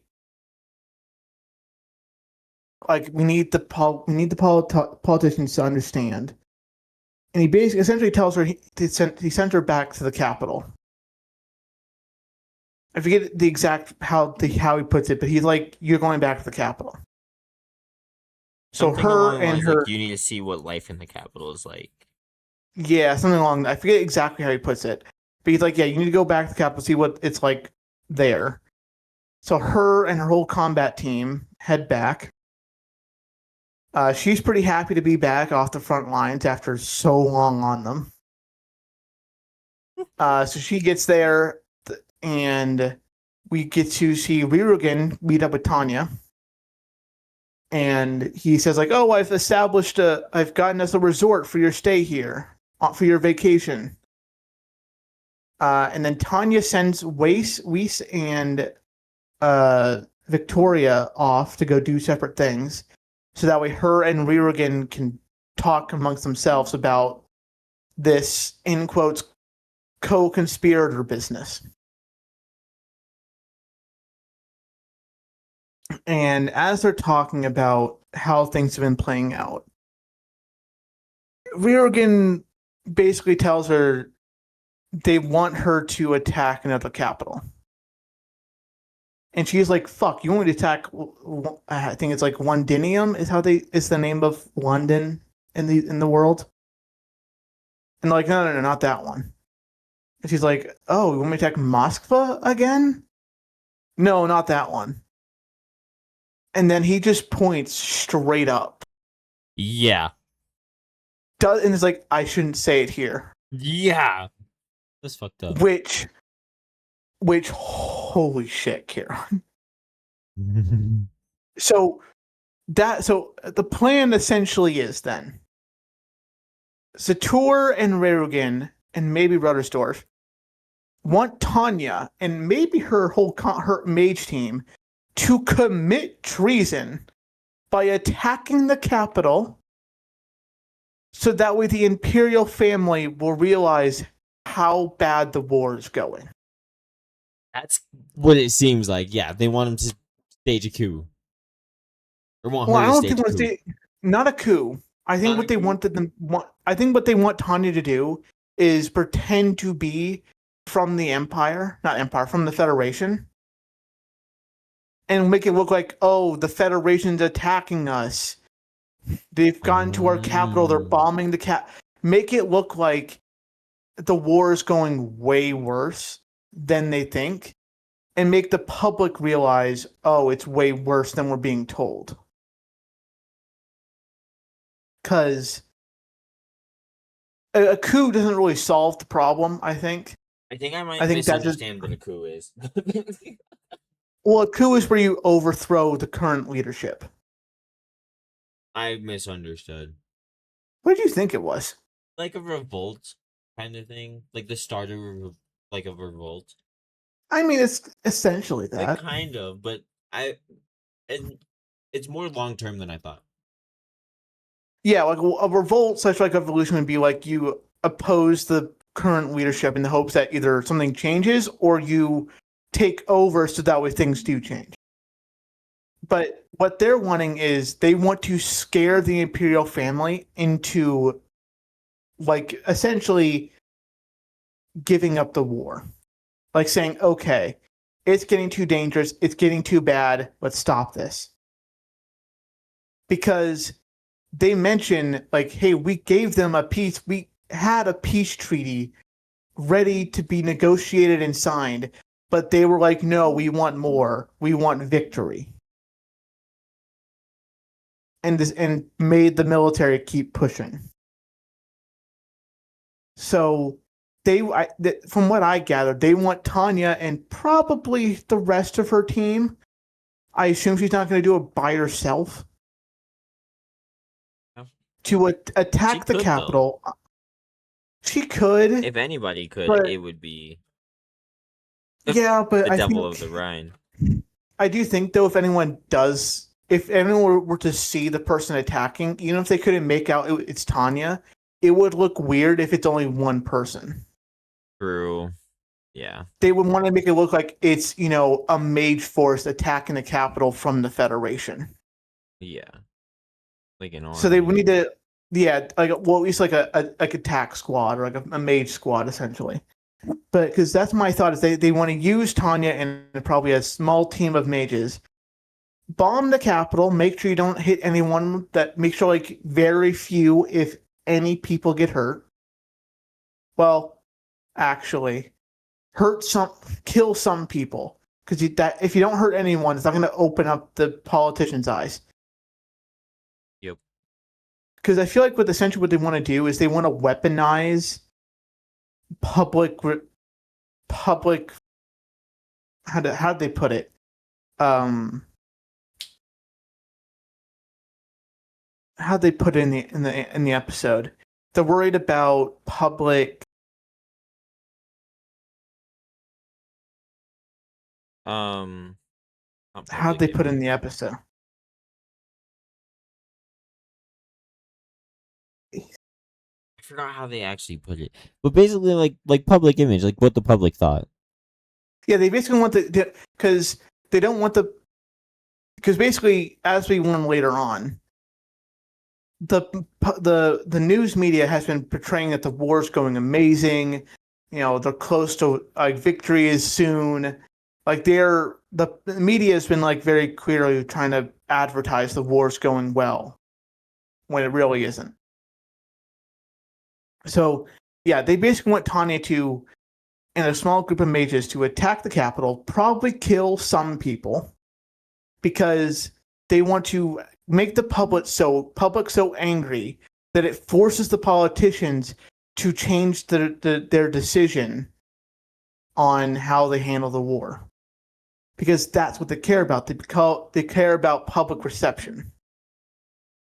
Mm. That might have been the way they put it. But yeah, so that's what I got from it. But it's still insane that they're like, hey, we want you to bomb the capital without saying it directly. Yeah. Well, it could not be that. It could be somewhere else. We don't know yet. Carol, I feel like they pretty much said it without saying it. Yeah. But so Yeah. So they're all back in the capital, and we jump next to. Also, want to make it clear, Weiss and Victoria do not know of this plan. They are unaware. They're completely out of the loop. Yeah. That is why she sent them. She specifically sent them away. She told Weiss, go give the soldiers coupons and stuff for them to stay here, and Victoria, go get the cars. But yeah, then we cut to Tanya and Uger meeting back up to share, I guess, a dinner together. And we get to see, first off, my first suspect for the spy. I think it's Uger. It could be. I firmly think it's Uger. It easily especially could with how he acts this episode. I think it's more evidence. Basically, we see Tanya and Uger talking, and Uger is talking about just the state of the capital, the state of the army, and just how tired he is from how tiring things have been, how bad things are going, and that he's a soldier, and not even a soldier on the front lines, and he's this exhausted. And Tanya doesn't seem to fully grasp it yet. And I think it's a good reminder that Tanya in this life and her previous lacks complete empathy. She does not care what other people think. Yeah. She's very much of, this needs to happen. Okay, we can do this, that'll get it done. Even if those solutions are so extreme and so grueling, she doesn't see the problem there. She just sees it as, this is the most efficient way to get us to what we need to do. So she doesn't understand it, and then Uger tries to get her to understand by pointing out, hey, look at what you're drinking. Look what your drink is. And it's oh, it's not coffee. She sips it, and it's oh, it's herbal tea. It's supposed to be healthy for you. And then she gets her food, and it's I think it was 3 meatballs and a bit of kind of stale bread. It was fun. Yeah, it was these are wartime rations, and he's well, you have to make sacrifices in wartime. And he keeps trying to get her to understand things the citizens are reaching a boiling point. They're getting tired. Yeah. Of this, but she doesn't seem to fully grasp it. And he eventually just says, tomorrow you need to please look around you and think, please look around you and try to understand. He's pleading with her to understand all of this. And I also want to say, he makes it very clear he is also tired, personally. Yes. He is exhausted from this war, and that he thanks her again for recommending he doesn't go to the front lines, because he's I don't know how I would have handled it, especially now with a daughter. And we really get to see how exhausted he is, even though he's not on the front lines, even though he has seen very little combat. How just tired he is from all the fighting, the war, and the wars that are going on. But so then we get Tanya going to meet with Rudderstorff, and basically she's trying to give him updates on the war and how it's going. Mm-hmm. And Rudderstorff's no, hey, I'm not Zatur. I don't want a long-winded speech about how it's going. Give me just the facts. Give me your conclusion of everything. And then she tries to go on a spiel again, but a more personal spiel. Personable spiel, I should say. And he cuts her off and is no. Just the facts. what do you think of the war? How do you think we win this? Or how do you see the war going? I think is what he asks. Yeah. And she basically, I don't remember exactly what she says. She basically gives him the, like, basically tells him, look, we can't win this war. We can't. We can keep trying, but it's just not going to work. And if I'm really forgetting what she exactly says, but basically, Rudderstorff then says, like, look, we tried to end this, but we got told no. And then she asks, like, well, what's their plan? What's the plan here? And he just says victory. She's like, anything else? No, victory. That's it. Victory. That's what we've been told. And she's like, oh, all right, they can't even think of a plan then. Literally. So yeah, they go back and forth, and they talk, and then they eventually reach the topic of like the citizens and like how much they're struggling, and again, Tanya just can't seem to wrap her mind around the citizens are suffering too, and that they're hitting their breaking point.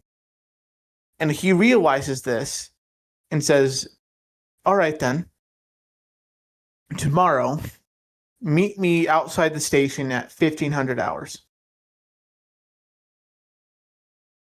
And I'll have my attendants help you prepare. Which we actually see a post-credit scene about. And it's another scene of Tanya being dressed up as a stereotypical little girl and her hating it every second. Yep. And it's the 3 female attendants like, oh, you look so adorable. And she's like, hey, I'm going to a funeral. I'm going to a death march. I can't be wearing this like bright pink dress. And then they proceed to whip out 3 more dresses that wouldn't fit it also. And this is all under the guise that she is supposed to look like his granddaughter. Because they are not going in military uniforms. Yeah. But then we cut to her and Rudderstorff meeting. And she's in a black dress with a black veil. He's in a black suit, and they are there to watch soldiers carry the coffin of the dead. Of the dead soldiers who have died recently. And there's a lot of other people there also mourning. We see a mother crying, her son looking very very bewildered, not understanding the situation. And we see soldiers carrying these coffins that are empty because, as we remember, soldiers don't get brought home during war. They get buried where they died. Yeah. Oh, yeah. But so then Tanya and Rudderstorff, they start talking about it. And Rudderstorff keeps trying to convey to Tanya, like, hey, people, like, it's bad here. People are beginning to lose hope and are losing hope and are struggling to continue. And Tanya still can't seem to wrap her head around that concept, around this very emotional toll that the citizens of the country have been put under. And they continue with the scene and keep trying to explain to her until eventually it starts raining. But it's not raining water. It's raining blood. And as it rains blood, the color starts sapping from the world. And Tanya is looking around until she starts hearing a voice. And this voice is telling her, oh, you fail to see the toll these people, the war has taken on them. You have failed to do this. You have failed to see this. And it's being X just talking to Tanya as rain falls from the ground, dyes people's shoulders red, dyes the road red. And it's such just a crazy scene visually. It's such a cool looking scene of just all this blood rain pouring down on this already very somber scene. And Tanya standing there just not caring. Not care. To me, it looked like she was processing. Maybe she was processing, but we both, I think, because I think she's listening, but she also doesn't care about being X. She's very she's still like not going to be swayed by what he says. And I think because after it cuts back to color, we see that if you look at her face, like right after it cuts back and Ruttersdorf is still talking to her, she looks a little pissed off that being X talked to her. Yeah.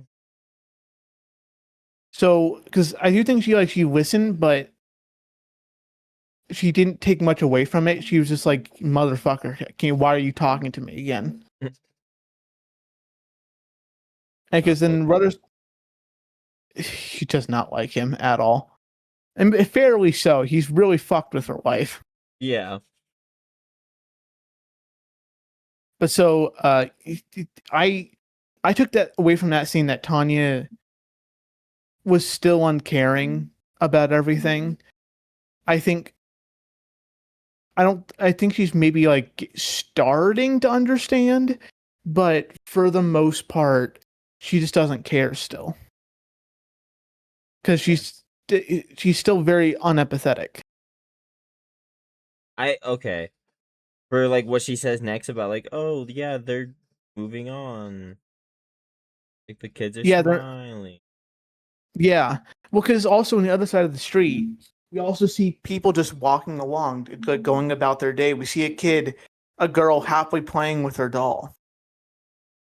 Right. But also when the Ruttersdorf mentions like people are reaching the boiling point, and she's like, "Well, they look fine," and he's like, "Well, yeah, but you can be angry, but if you get so angry, you go past the point of anger, you become calm, angry calm."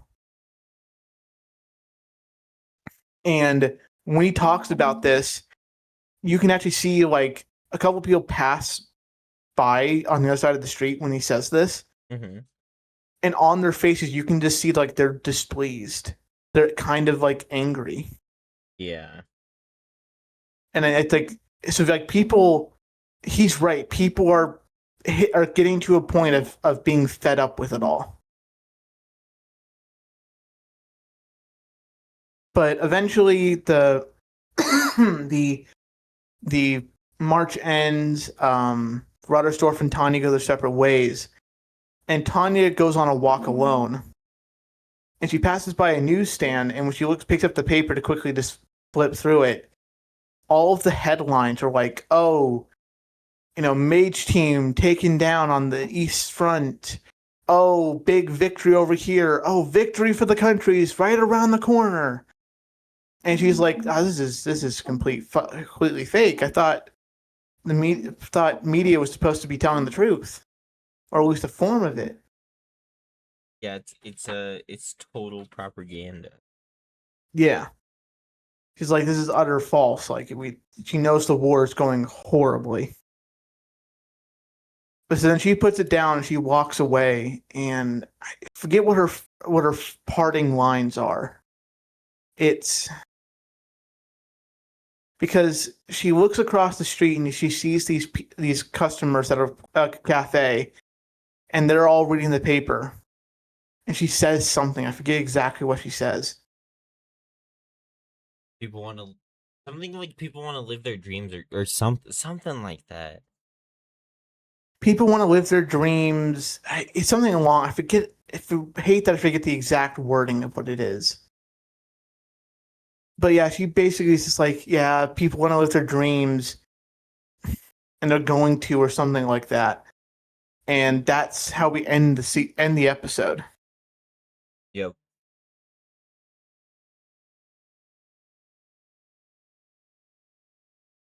So yeah, it was a very cool episode. It was a great look behind the curtain that is like the populace. Yeah. I'm very interested to see what they do. Is there gonna be some kind of reason? I do wonder, like, because that is like the question. Though, is like, would Tanya commit treason?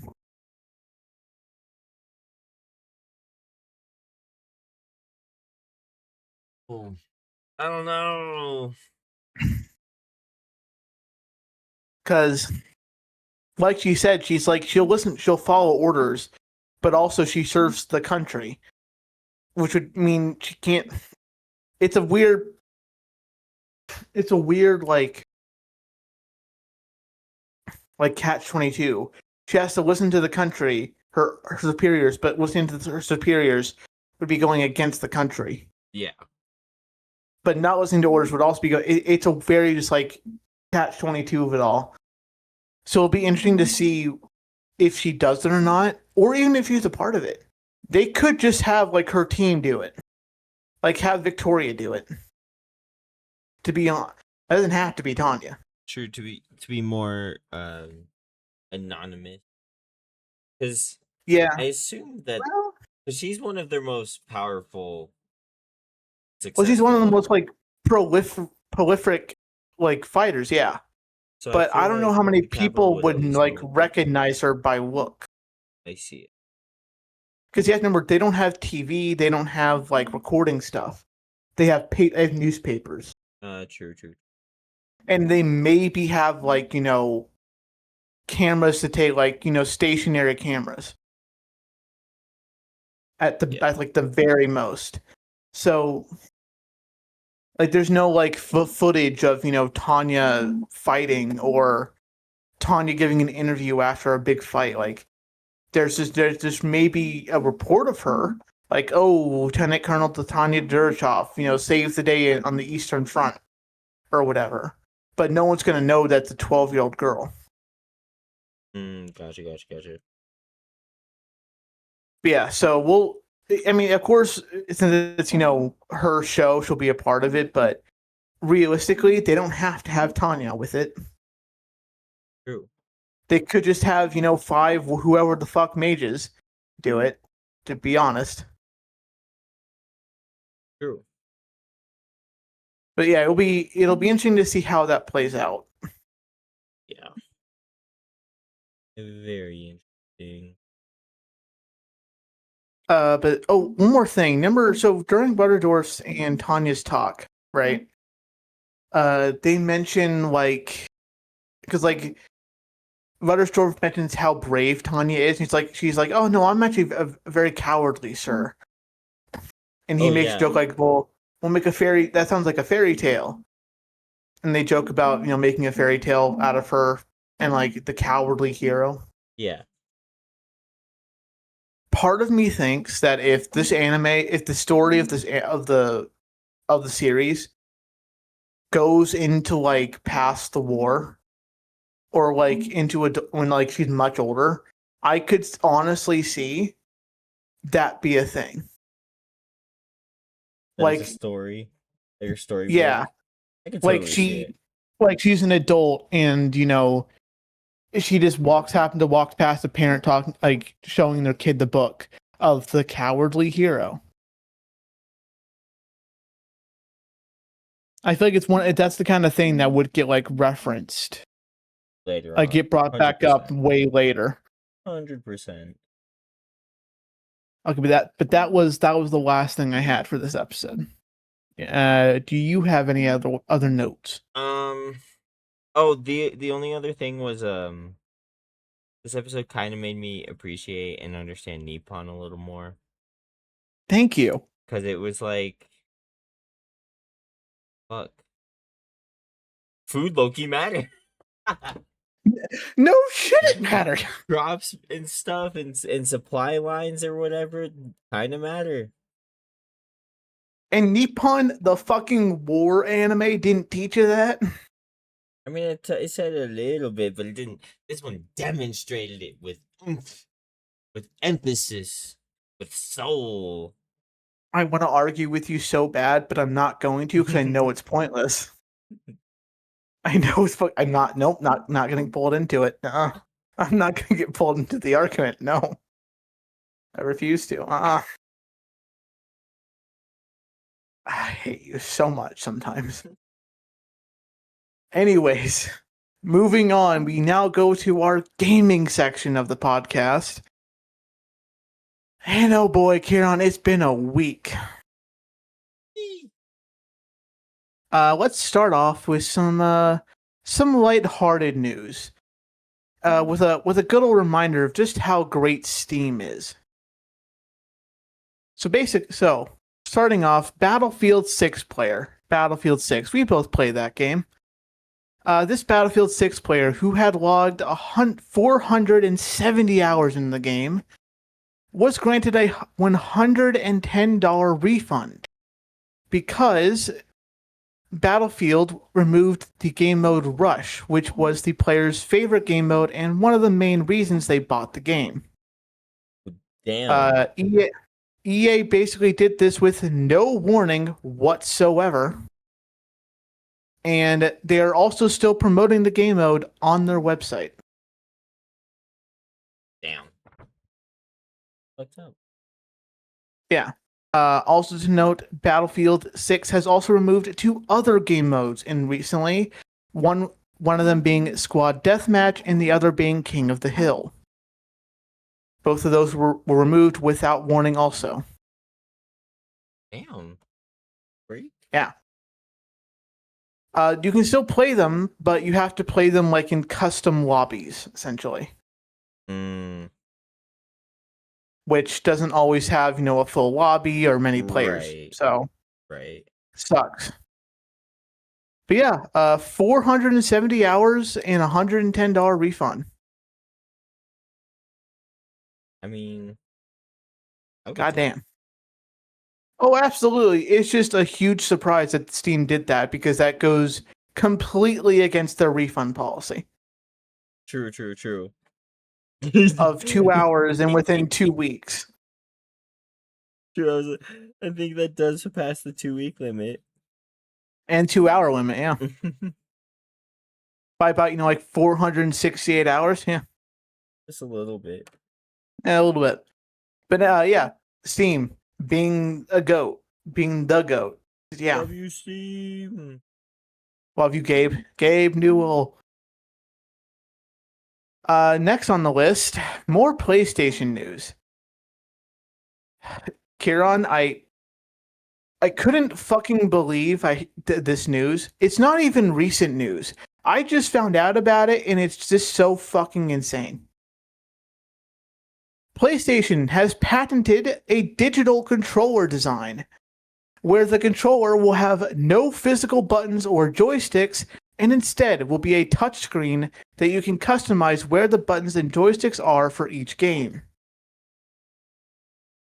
So, no physical games, and also no physical joysticks or buttons. What? Yeah. Bro. Now, there's been no word that this is going to be made. It is just the patent has been made.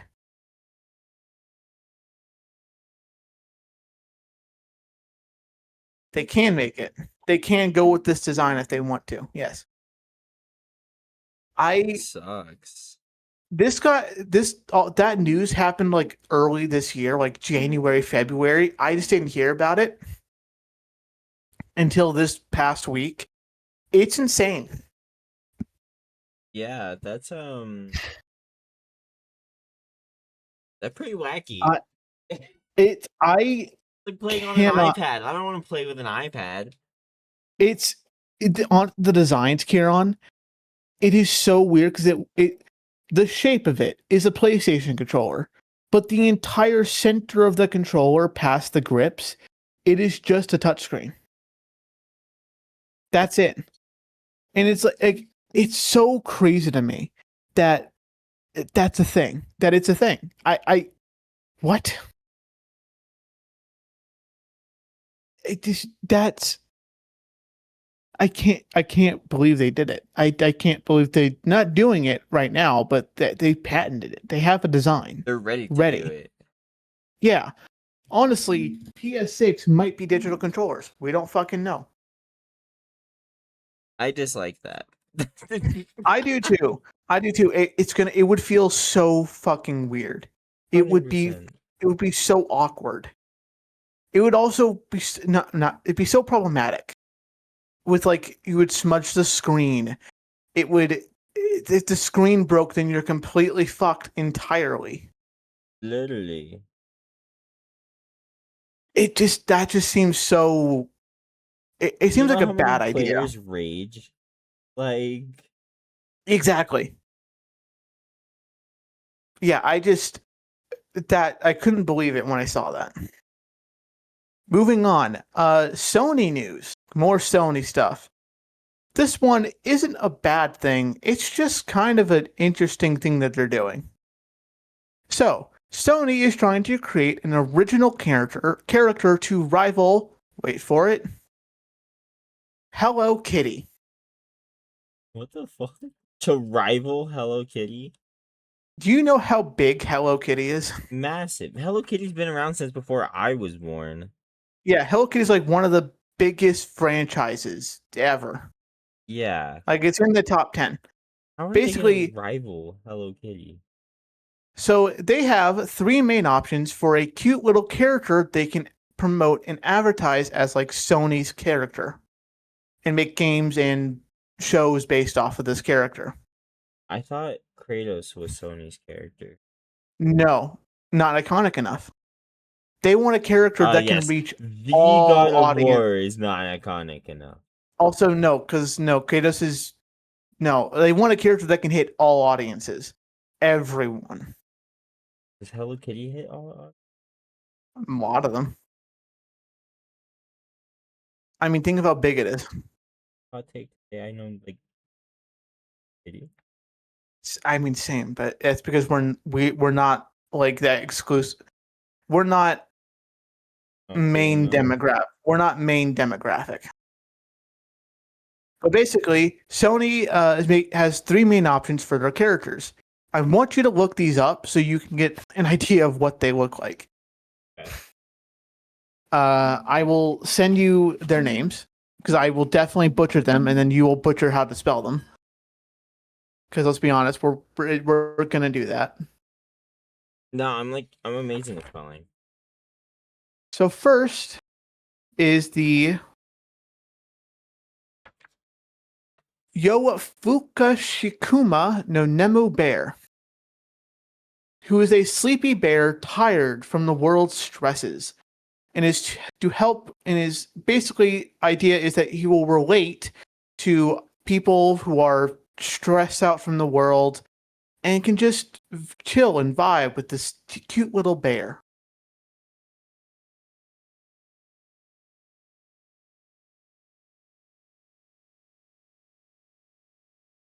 I'm seeing a lot of shit.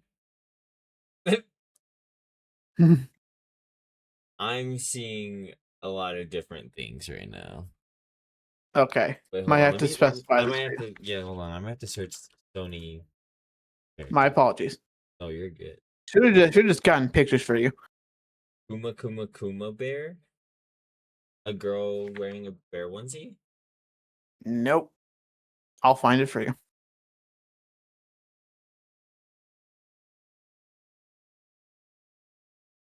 I see robot dog on the list. Yes, Aibo the Robot Dog is another one, who is being promoted as a lifestyle brand with some merchandise and accessories. Interesting.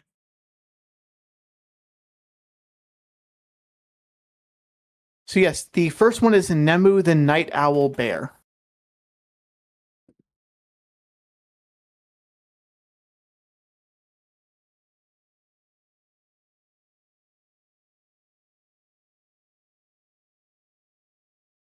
Oh, it's just.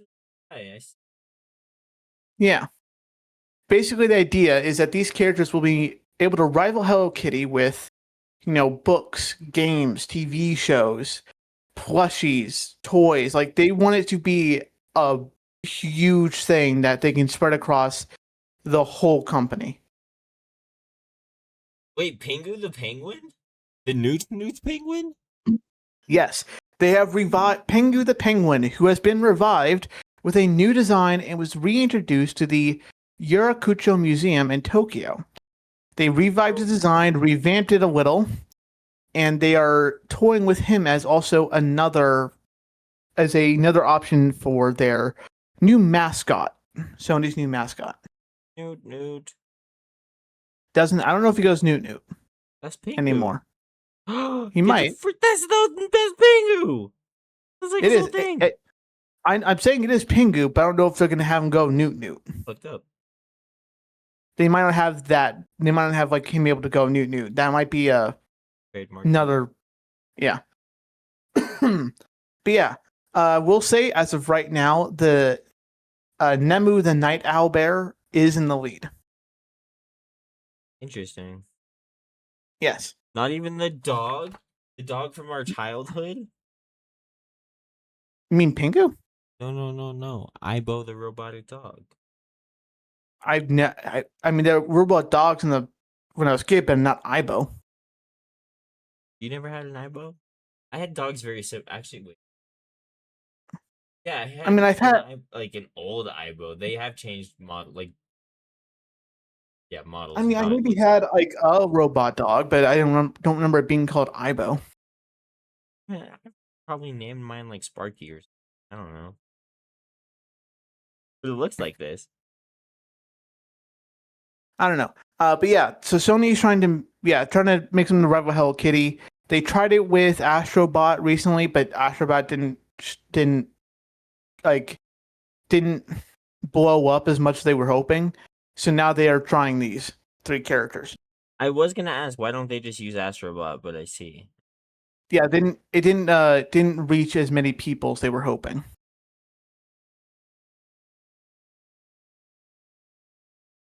Gotcha. Yeah. So this is something interesting I found. Not really gaming stuff. It is Sony, but not really gaming. I saw this and thought, okay, that's what they're doing. This is interesting. Yeah. Next piece of news. Kieran, you're a big Kingdom Hearts guy, right? Yes. Oh, yes. I was hoping we would talk about this. Kingdom Hearts 4 will release late 2027. It's got a Coco World. Yes, it does. Kingdom Hearts is also releasing an anime on Disney Plus. That, in quotes, that will expand on the universe of Kingdom Hearts while celebrating the characters that have captured the hearts of millions of fans around the world. End quote. Yes. There's no release date information. All we have is coming soon. No information. Yeah. But the fact that they don't have anything and they had all this information come out probably means not next year. It might be delayed a little bit, but that's fine. Probably 2028. It's fine. Because it's still happening. It's still in the works, and that's all I need. You know it's happening. That's all you need. Exactly. Well, I'm not surprised. The Kingdom Hearts fan is okay with waiting. I fucking love Kingdom Hearts. I know. I literally was watching it was like 6.5 hour video like earlier this week on just the lore. Because I know there's so much stuff that I haven't played. Like there's like the mobile app and the card game or something. Or the mobile app is a card game or something. And there's also a rhythm game that has a lot of story as well. There's all sorts of shit that I just didn't know about. And there's a lot of crazy lore to this world. And I'm excited for the anime, and I'm hoping that they can kind of break down the lore a little bit easier. Okay. Because right, it's like there's so many timelines and everything wacky with you. Yeah, there's a lot. Yeah, it's complicated. It's convoluted. A little bit. Just a little bit. Also, preface: I've never played Kingdom Hearts. Ever? Any of them? ever. Nope. Mm. I'm not a Change big that, Disney brother. guy. I mean, okay, actually, I lied. I was gonna say I'm not either, but that's a lie. I like Disney. Yeah, If I can sing the songs, I feel like that's a sign I like Disney. yeah.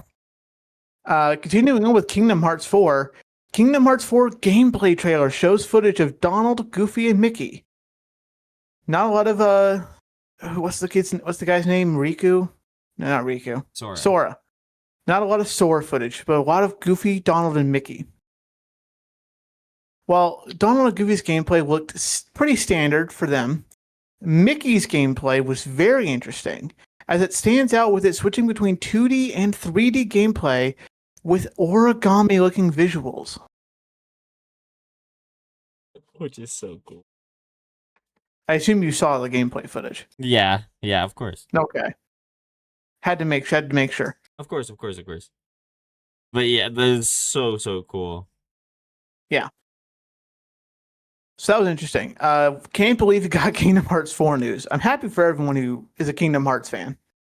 Because you guys have been waiting a long time. You need to think it was never happening. That's fair. That's fair. That's very fair. But is there anything other Kingdom Hearts 4 things you saw? The Coco World. Yes. More of like a grown-up Sora, but we saw that a little bit ago. I think so. All right. So then moving on. I found a GTA 6 story because if there hasn't been enough of those, the U.S. Army battalion is giving its soldiers a 4-day pass to, and I specify this because they specifically say it, play GTA 6 if they re-enlist before the game releases. I did hear about this, yes. Which is just kind of crazy that they're willing to do that. But also not, because this is not the first time the military has like done something kind of similar to this to like appeal to younger people to like enlist or re-enlist in the military. But yeah, that was I thought that was stupid. It's funny, but it's stupid. Next up, quick question. Do you know what Star Citizen is? I've heard of it. I haven't So seen or actually played it though. That's fair, because the only way to play it is you have to support the Kickstarter. Oh. Yeah. Interesting. Star Citizen. Basically, think of like No Man's Sky-ish. Not so much survival, but like explore space, build your own ships, fight, trade, stuff like that. But take like the survival elements out of it. Okay. But it's massive, like huge. It's also been in the works since 2012. Dang. So, I have a huge already. Star Citizen is a multiplayer space trading and combat simulation game that was announced in 2012 and went into early access in 2017. It opened to Kickstarter, which has raked in over $1 billion. What? Thus far, and there is still no release date in sight. And it's still in Kickstarter. Yes. Yeah. Is it a scam? Like, is it ever coming out? Are they actually doing stuff for it or updating it? Well, you'll see. We'll get to that. The Star Citizen devs had a live stream recently to show off an upcoming update that would add some very needed new content. Yeah. But when throughout the stream, the devs faced various bugs, ranging from can't open their inventories to can't use their weapons or switch them. Bruh. Maybe you could consider those crucial features. Maybe just a little bit. Just a little bit. But as the stream continued, and the bugs and glitches kept appearing, the devs started to get passive aggressive with each other and the chat.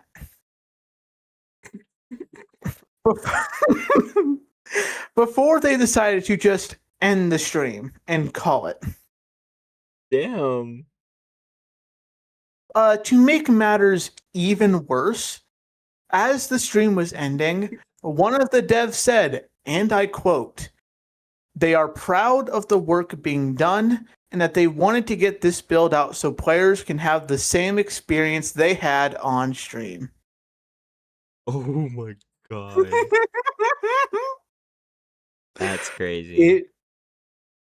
So Star Citizen has raised, like I said, over $1 billion. Equally There crazy. there is no reason this game should, at the minimum, be in like a beta, like a close to like ending beta. Yeah. But it's not, and they have repeatedly shown that they are willing to just keep making money and make the smallest of changes. And people are supporting this? Yes.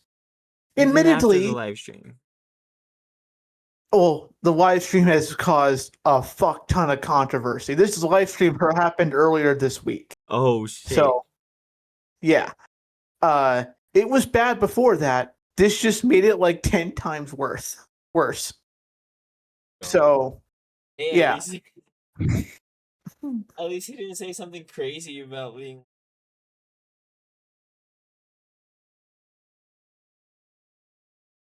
No. Well, it seems like the devs themselves can't stand each other anyway. So, yeah, it's bad. Admittedly, if you just look at the game itself, nothing else, it looks amazing. Like there is so much promise with it. Really? Yes, but there is also a considerable amount of bugs and just problems with the game. And then you look at the full picture and it's like, wow, this whole situation just sucks. So yeah, it's crazy that it's still a thing. It still makes money and it's still getting support. But oh well. Oh well. People can do what they want with their money. Yeah. I didn't know if you knew about Star Citizen. Had a feeling you didn't. Yeah, I did. But yeah, maybe don't play it. This suggestion. Moving on. Karen, you know I like the Horizon games. Horizon Zero Dawn, Horizon Forbidden West, some of my favorite games. I've gotten all the trophies in both. Well, the third Horizon game from Sony is still in development, and reportedly remains years away from releasing, as the majority of Guerrilla Games, the developers of the Horizon games, are working on a multiplayer game set in the Horizon universe called Horizon Hunters Gathering, which had playtests earlier this year and that were received so poorly that Sony has decided to reboot the project.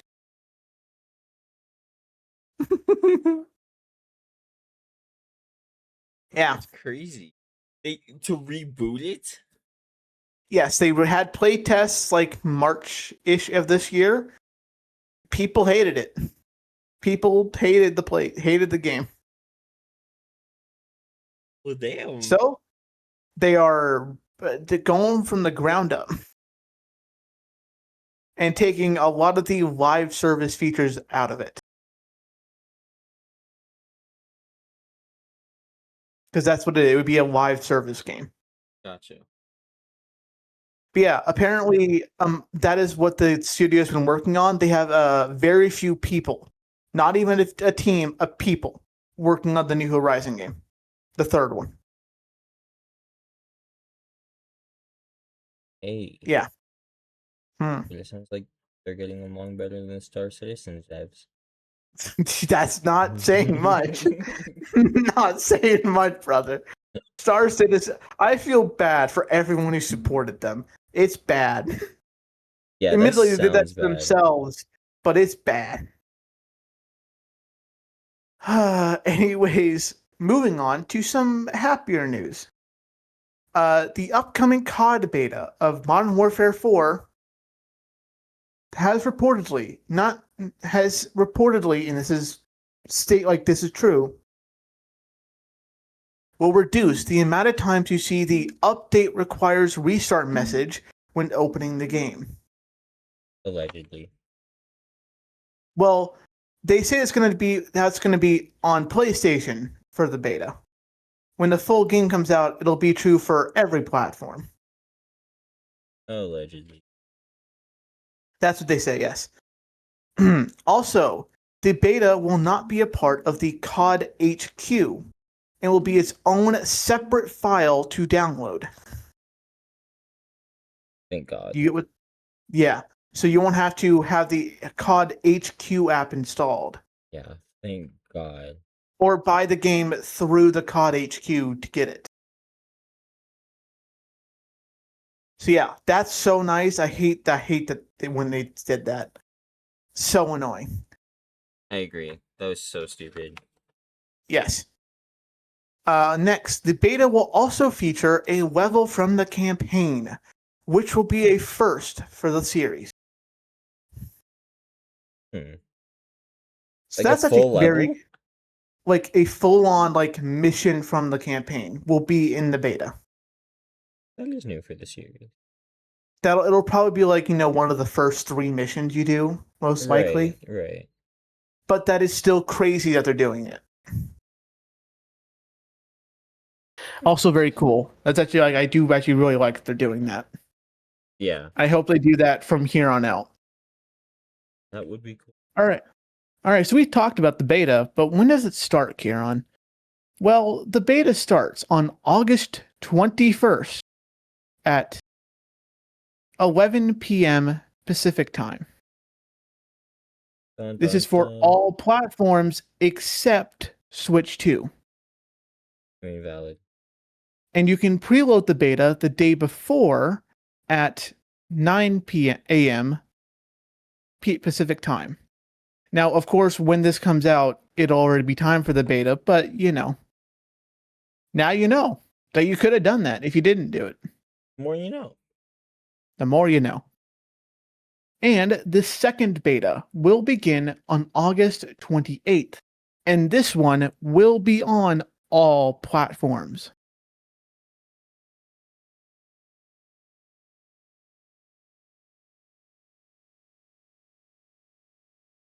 So I ask Kieran, will you be playing the beta?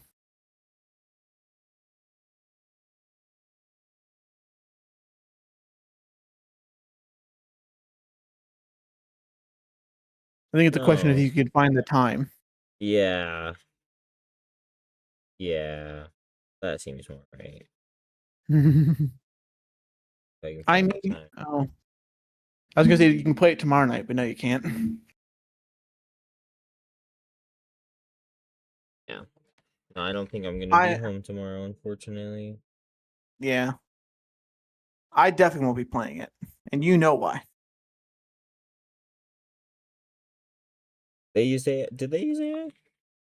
Yeah, they'll use AI for like calling cards and stuff like that. Yeah. So yeah, hope the beta goes well. I hope people enjoy it. I'm also very interested to see how people how people think about the campaign level. Yeah, that'll be interesting to hear about. Yeah, I imagine Julian will probably play it. Probably. He'll tell us about it. Yeah, he will. All right. So next up, Kieran, do you know how it's the 25th year of Xbox? Vaguely. Do you remember how I definitely talked to you about how they're releasing a 25th anniversary edition of the Xbox console Series X console with a controller? Yeah. Well, the pricing for the new Xbox controller celebrating 25 years of Xbox has been leaked. And what price do you think it is?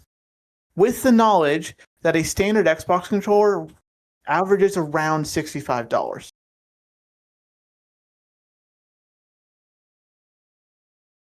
That's just controller prices in general. All controller prices are bad. I know, but it just makes me crazy. Yeah. So what do you think the 25-year anniversary Xbox controller will be? It's got to be Minecraft, right? Because they. Well, no. What price do you think it's going to be? Oh, I mean, the design of it's already been out. Like, they showed it off ages ago. oh shit! Is it Minecraft? But what do you think? No. God, no. Damn it. Why would it be Minecraft? Because they, bought Microsoft bought them. Not Shut up. recently, but also it's supposed to be about 25 years of Xbox. Minecraft wasn't around when Xbox first Is started. it? Oh, is it a Halo controller? It's definitely not Halo. No, That's. it's not a. It's not a game. It's not a game specific controller. I would. If they're going to do a game specific controller, they'll release it with that game coming out. Like there are Fair Gears of War controllers on sale right now for the new Gears of War coming out. Fair enough. Fair enough. But what price do you think it's going to be?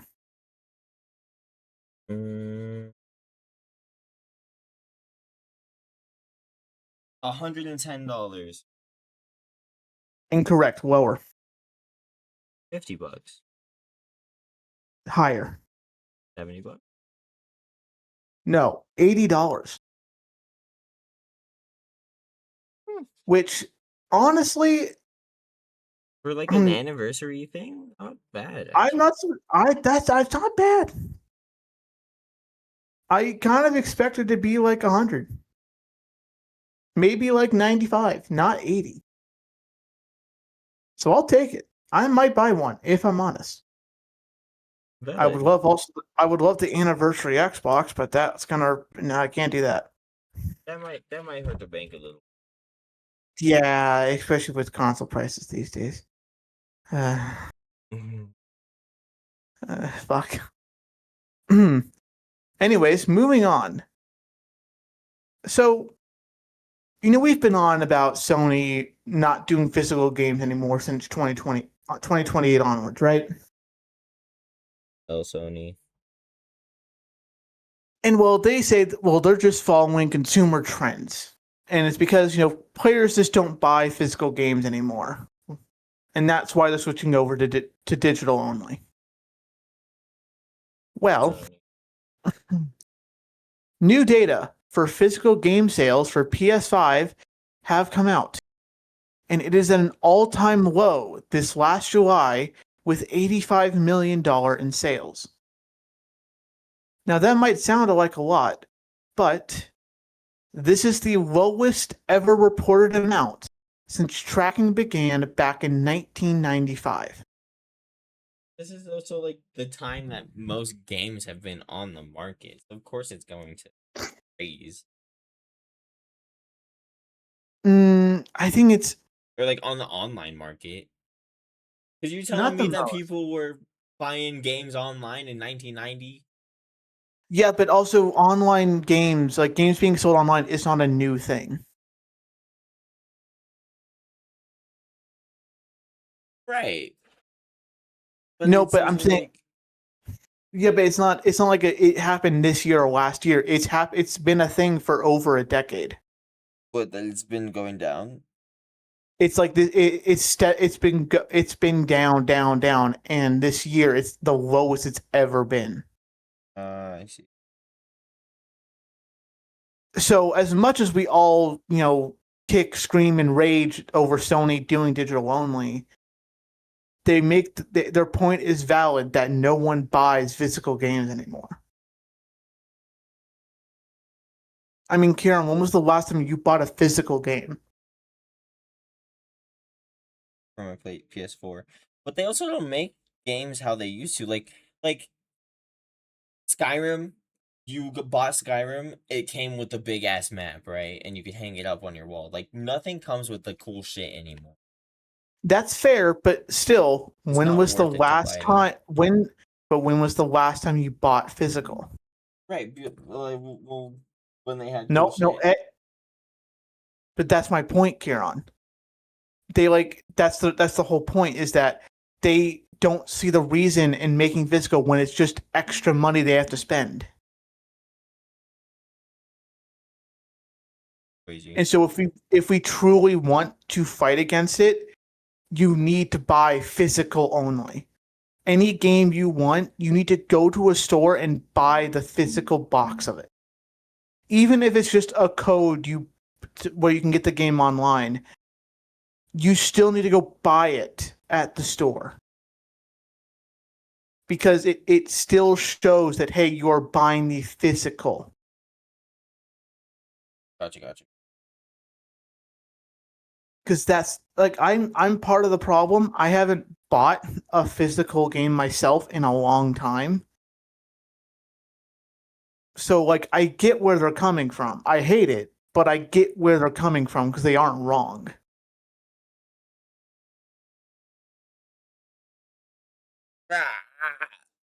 I know, I hate it too, but I'm just saying they kind of have a point.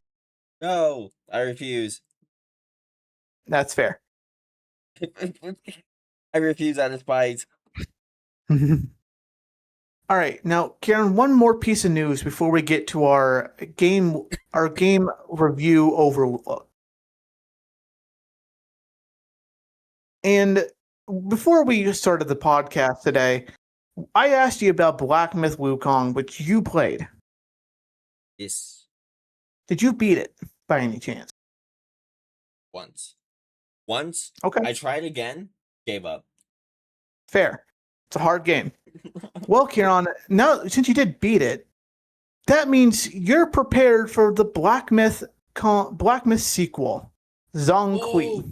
Oh, is it coming out? Is it out? There are no date, but they did release a gameplay trailer that is 15 minutes long. And Kieran, I watched the whole 15 minutes, and I didn't play Black Myth Wukong. But I gotta say, it looks like a masterpiece in the making.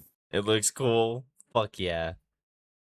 And it looks like it will, at the very minimum, live up to its predecessor and potentially surpass it. Damn.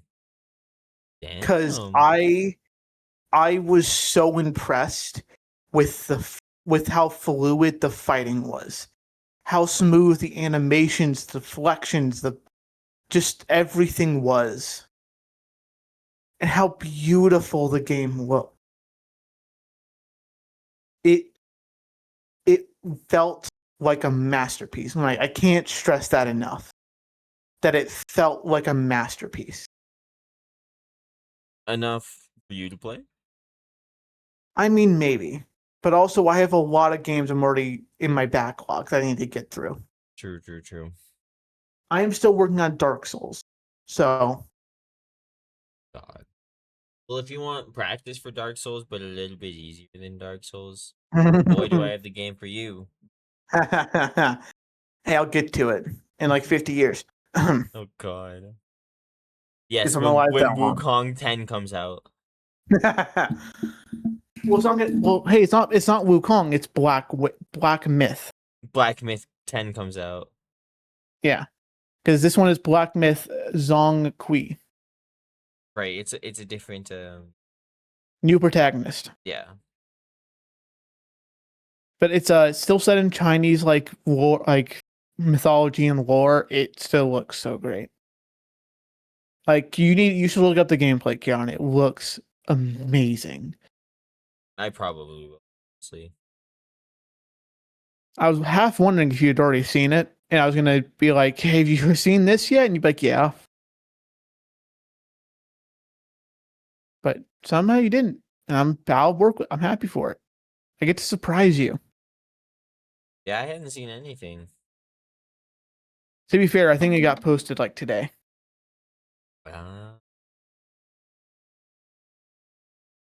Fortunate. Yeah. But that is all my gaming news for the week, which means, Kieran, we get to talk about some games.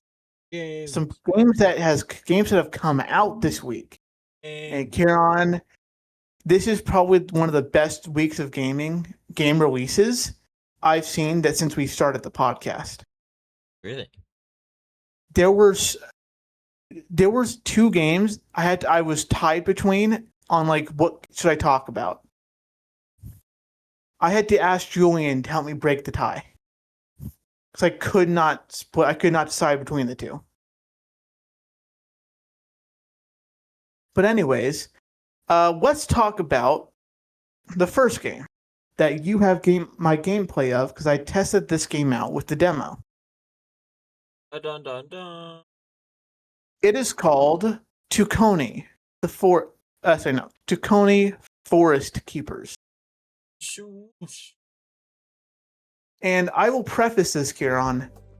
On Steam, it is at a 100%. Really? It does not I can see have. why. It's pretty. It looks so cute. Yes. So, basic information about the game. First, full price, it is $9. Currently, though, it is $7.49 without tax until August 31st. Next, it is a single-player game. It is only on Steam, and a 100% playthrough will last you around 2 hours. Now, this could change depending on how difficult the puzzles are for you. Because, everyone's going to struggle with puzzles in different ways. And next, I will read you the Steam description, because there's some pretty interesting information from it.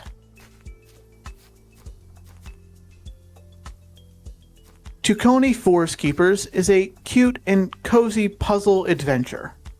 Play as Traveler, a forest spirit on a special journey as you explore magical hand-drawn locations, meet charming characters, solve handcrafted puzzles, collect herbs and tea recipes, and help the forest prepare for the coming winter.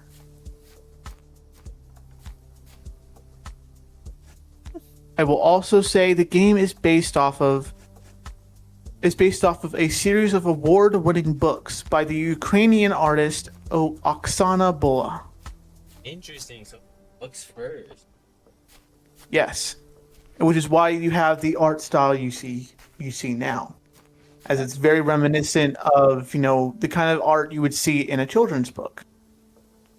That is. Yes, it is so great. The art style for this game is, I feel, so very fitting of it, because it of course got its roots from children's books, but they didn't have to go the route of giving the background art the style they did. They could have gone a completely different direction, but they did, and I'm so happy that they did.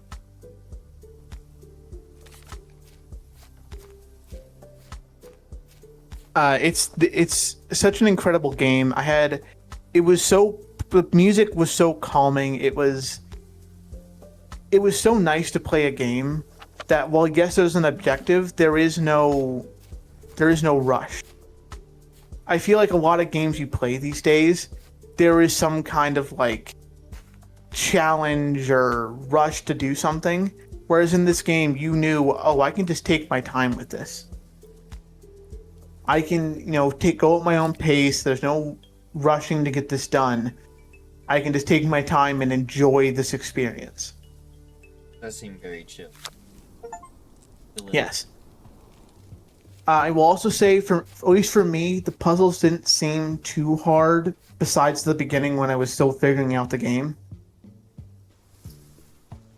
But it seems pretty basic for your standard point and click adventure puzzle game.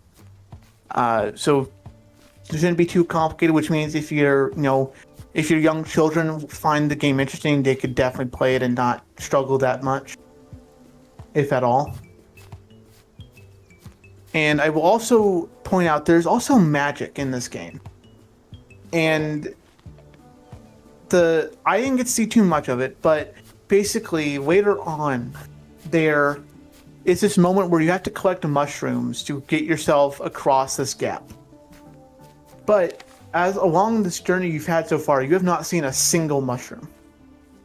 But when you head back out of the house, you see a mushroom that has this storm cloud above it. And when you go interact with this mushroom, it causes this torrential downpour of rain to fall upon you, which then of course causes mushrooms to grow, because mushrooms grow from damp surfaces. So then you have to backtrack the path you've taken and collect mushrooms, so that way you can use these mushrooms to bridge across this gap that you need to get across.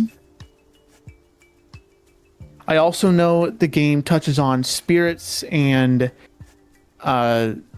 helping out your neighbors who all have their own unique problems that you have to help deal with.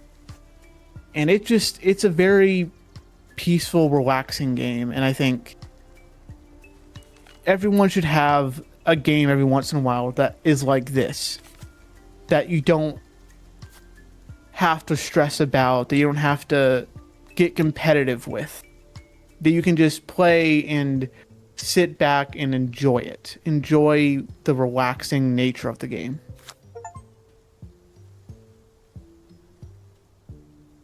So yeah, I had a lot of fun with this. Honestly might get it. Kieran, I think you should. It's a very nice short little game just to relax to. I might. I'm just bad at puzzles. Well, honestly, the puzzles weren't that hard, except at the start when you have to realize a mechanic the game doesn't outright tell you about, which is that you can combine items, which is actually pretty standard for a puzzle game. But once you realize that, it's pretty smooth sailing, at least at the start. Admittedly, it's the start, so the puzzles are probably going to be easier than most, but yeah, definitely, I think you should get it. It's a great game. It's also been 6 years since the original demo came out. 6 years? Yeah, it's been a long time coming for this game, because I think it's only like a team of like very few people making it. So it's been a long wait, but I think the wait has been worth it. So that is Tacony Forest Keepers, that you can only get on Steam. Next up is a very different type of game. A very big tone shift. Kieran, you should look this game up. It is called Twisted Tower.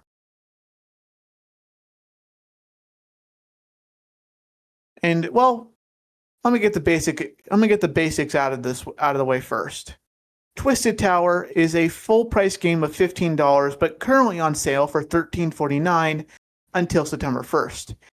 It is a single player game that's only on Steam, and the main story will take you about 4 hours. But this game is kind of meant to have you play at least twice, as your second playthrough will be different and longer and harder. Now, this game is a horror exploration 3D FPS game. By FPS, I mean first-person shooter. You will be shooting enemies in this game. And it is horror because there's a lot of blood, although I do think it's a little more cartoony than you would expect. Now, let me just read you the description of this game, because it is it's a little wacky. Blast your way through an abandoned 1950s theme park crawling with fairy tale mascots, twisted puzzles, and deadly traps. Uncover the dark secrets of your past as you race to the top to win back the love of your life.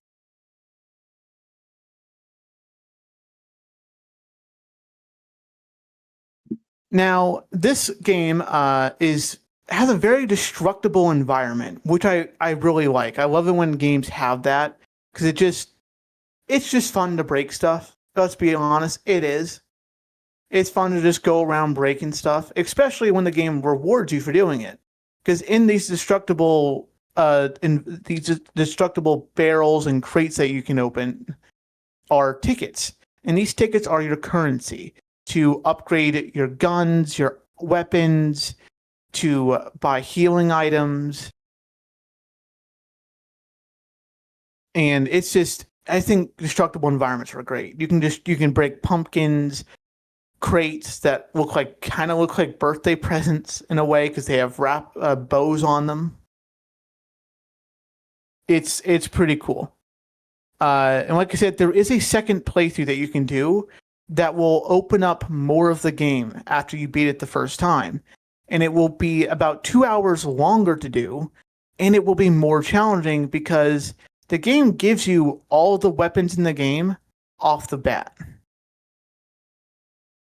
So that should indicate just how difficult this second playthrough is going to be. That it's giving you all your weapons immediately. And for those who have played these games, the game very much reminds me of BioShock and We Happy Few.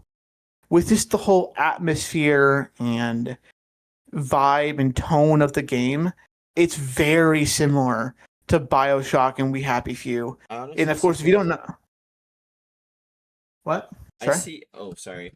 Kind of far from my mic. I do see both of those for sure in this. Yeah.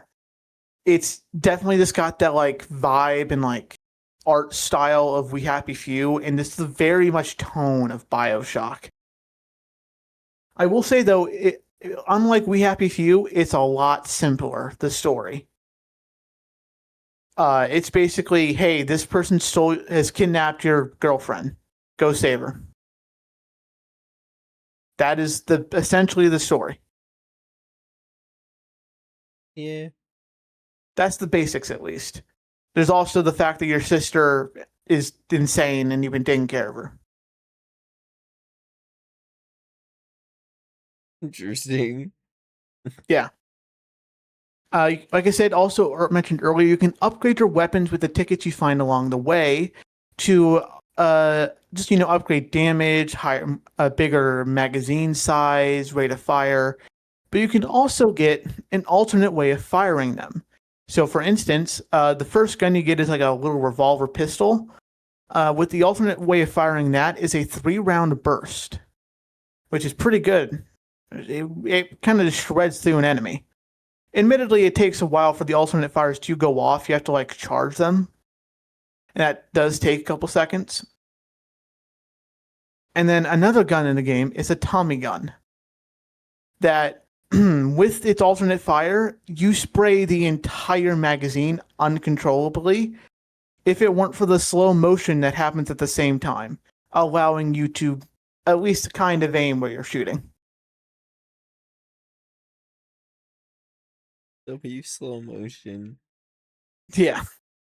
But it's honestly it's a pretty interesting game. It's definitely a game that knows what it is, and it's not trying to be anything more than that, but it achieves more than that at the same time. It does look cool. It does look kind of trippy, not gonna lie. It's definitely like once you get into the tower, which is like the bulk of the game, there are definitely times where it's like, oh, because there's about like I was saying like a fifth of the way, maybe a quarter of the way through the game. There's a point where you get to the end of this section, you hit a button, and then the tower twists, and now you're standing on the ceiling, and the ceiling's the floor is the ceiling, and you have to go back the way you came, but this time on the ceiling. Holy fuck! That would throw me off. It's a little trippy, but honestly, it's pretty cool. It's such a simplistic concept. Like you're just fighting, circus, like theme park mascots in a very bloody fashion. But it's just so it's simplistic, but it achieves so much with that simplicity. Like it doesn't need to be some super complex thing. It's just it does what it does super well. And honestly, that's a really nice thing to see this day and age when so many games try to do so much and fail at so much of it. Like for instance, We Happy Few tried to do that, and I feel like it fell on its face because it tried to do so many different things. I did hear something like that with that game. Yeah. So yeah, I think this game looks so cool. It's such a just a. It's not even that like that crazy of a thing of like a story or an idea, but it just does it so well. So definitely, if you're looking for like a first person shooter that will kill like 4 hours, maybe 10, if you do a second playthrough, then I say get this game. It's going to be a fun one.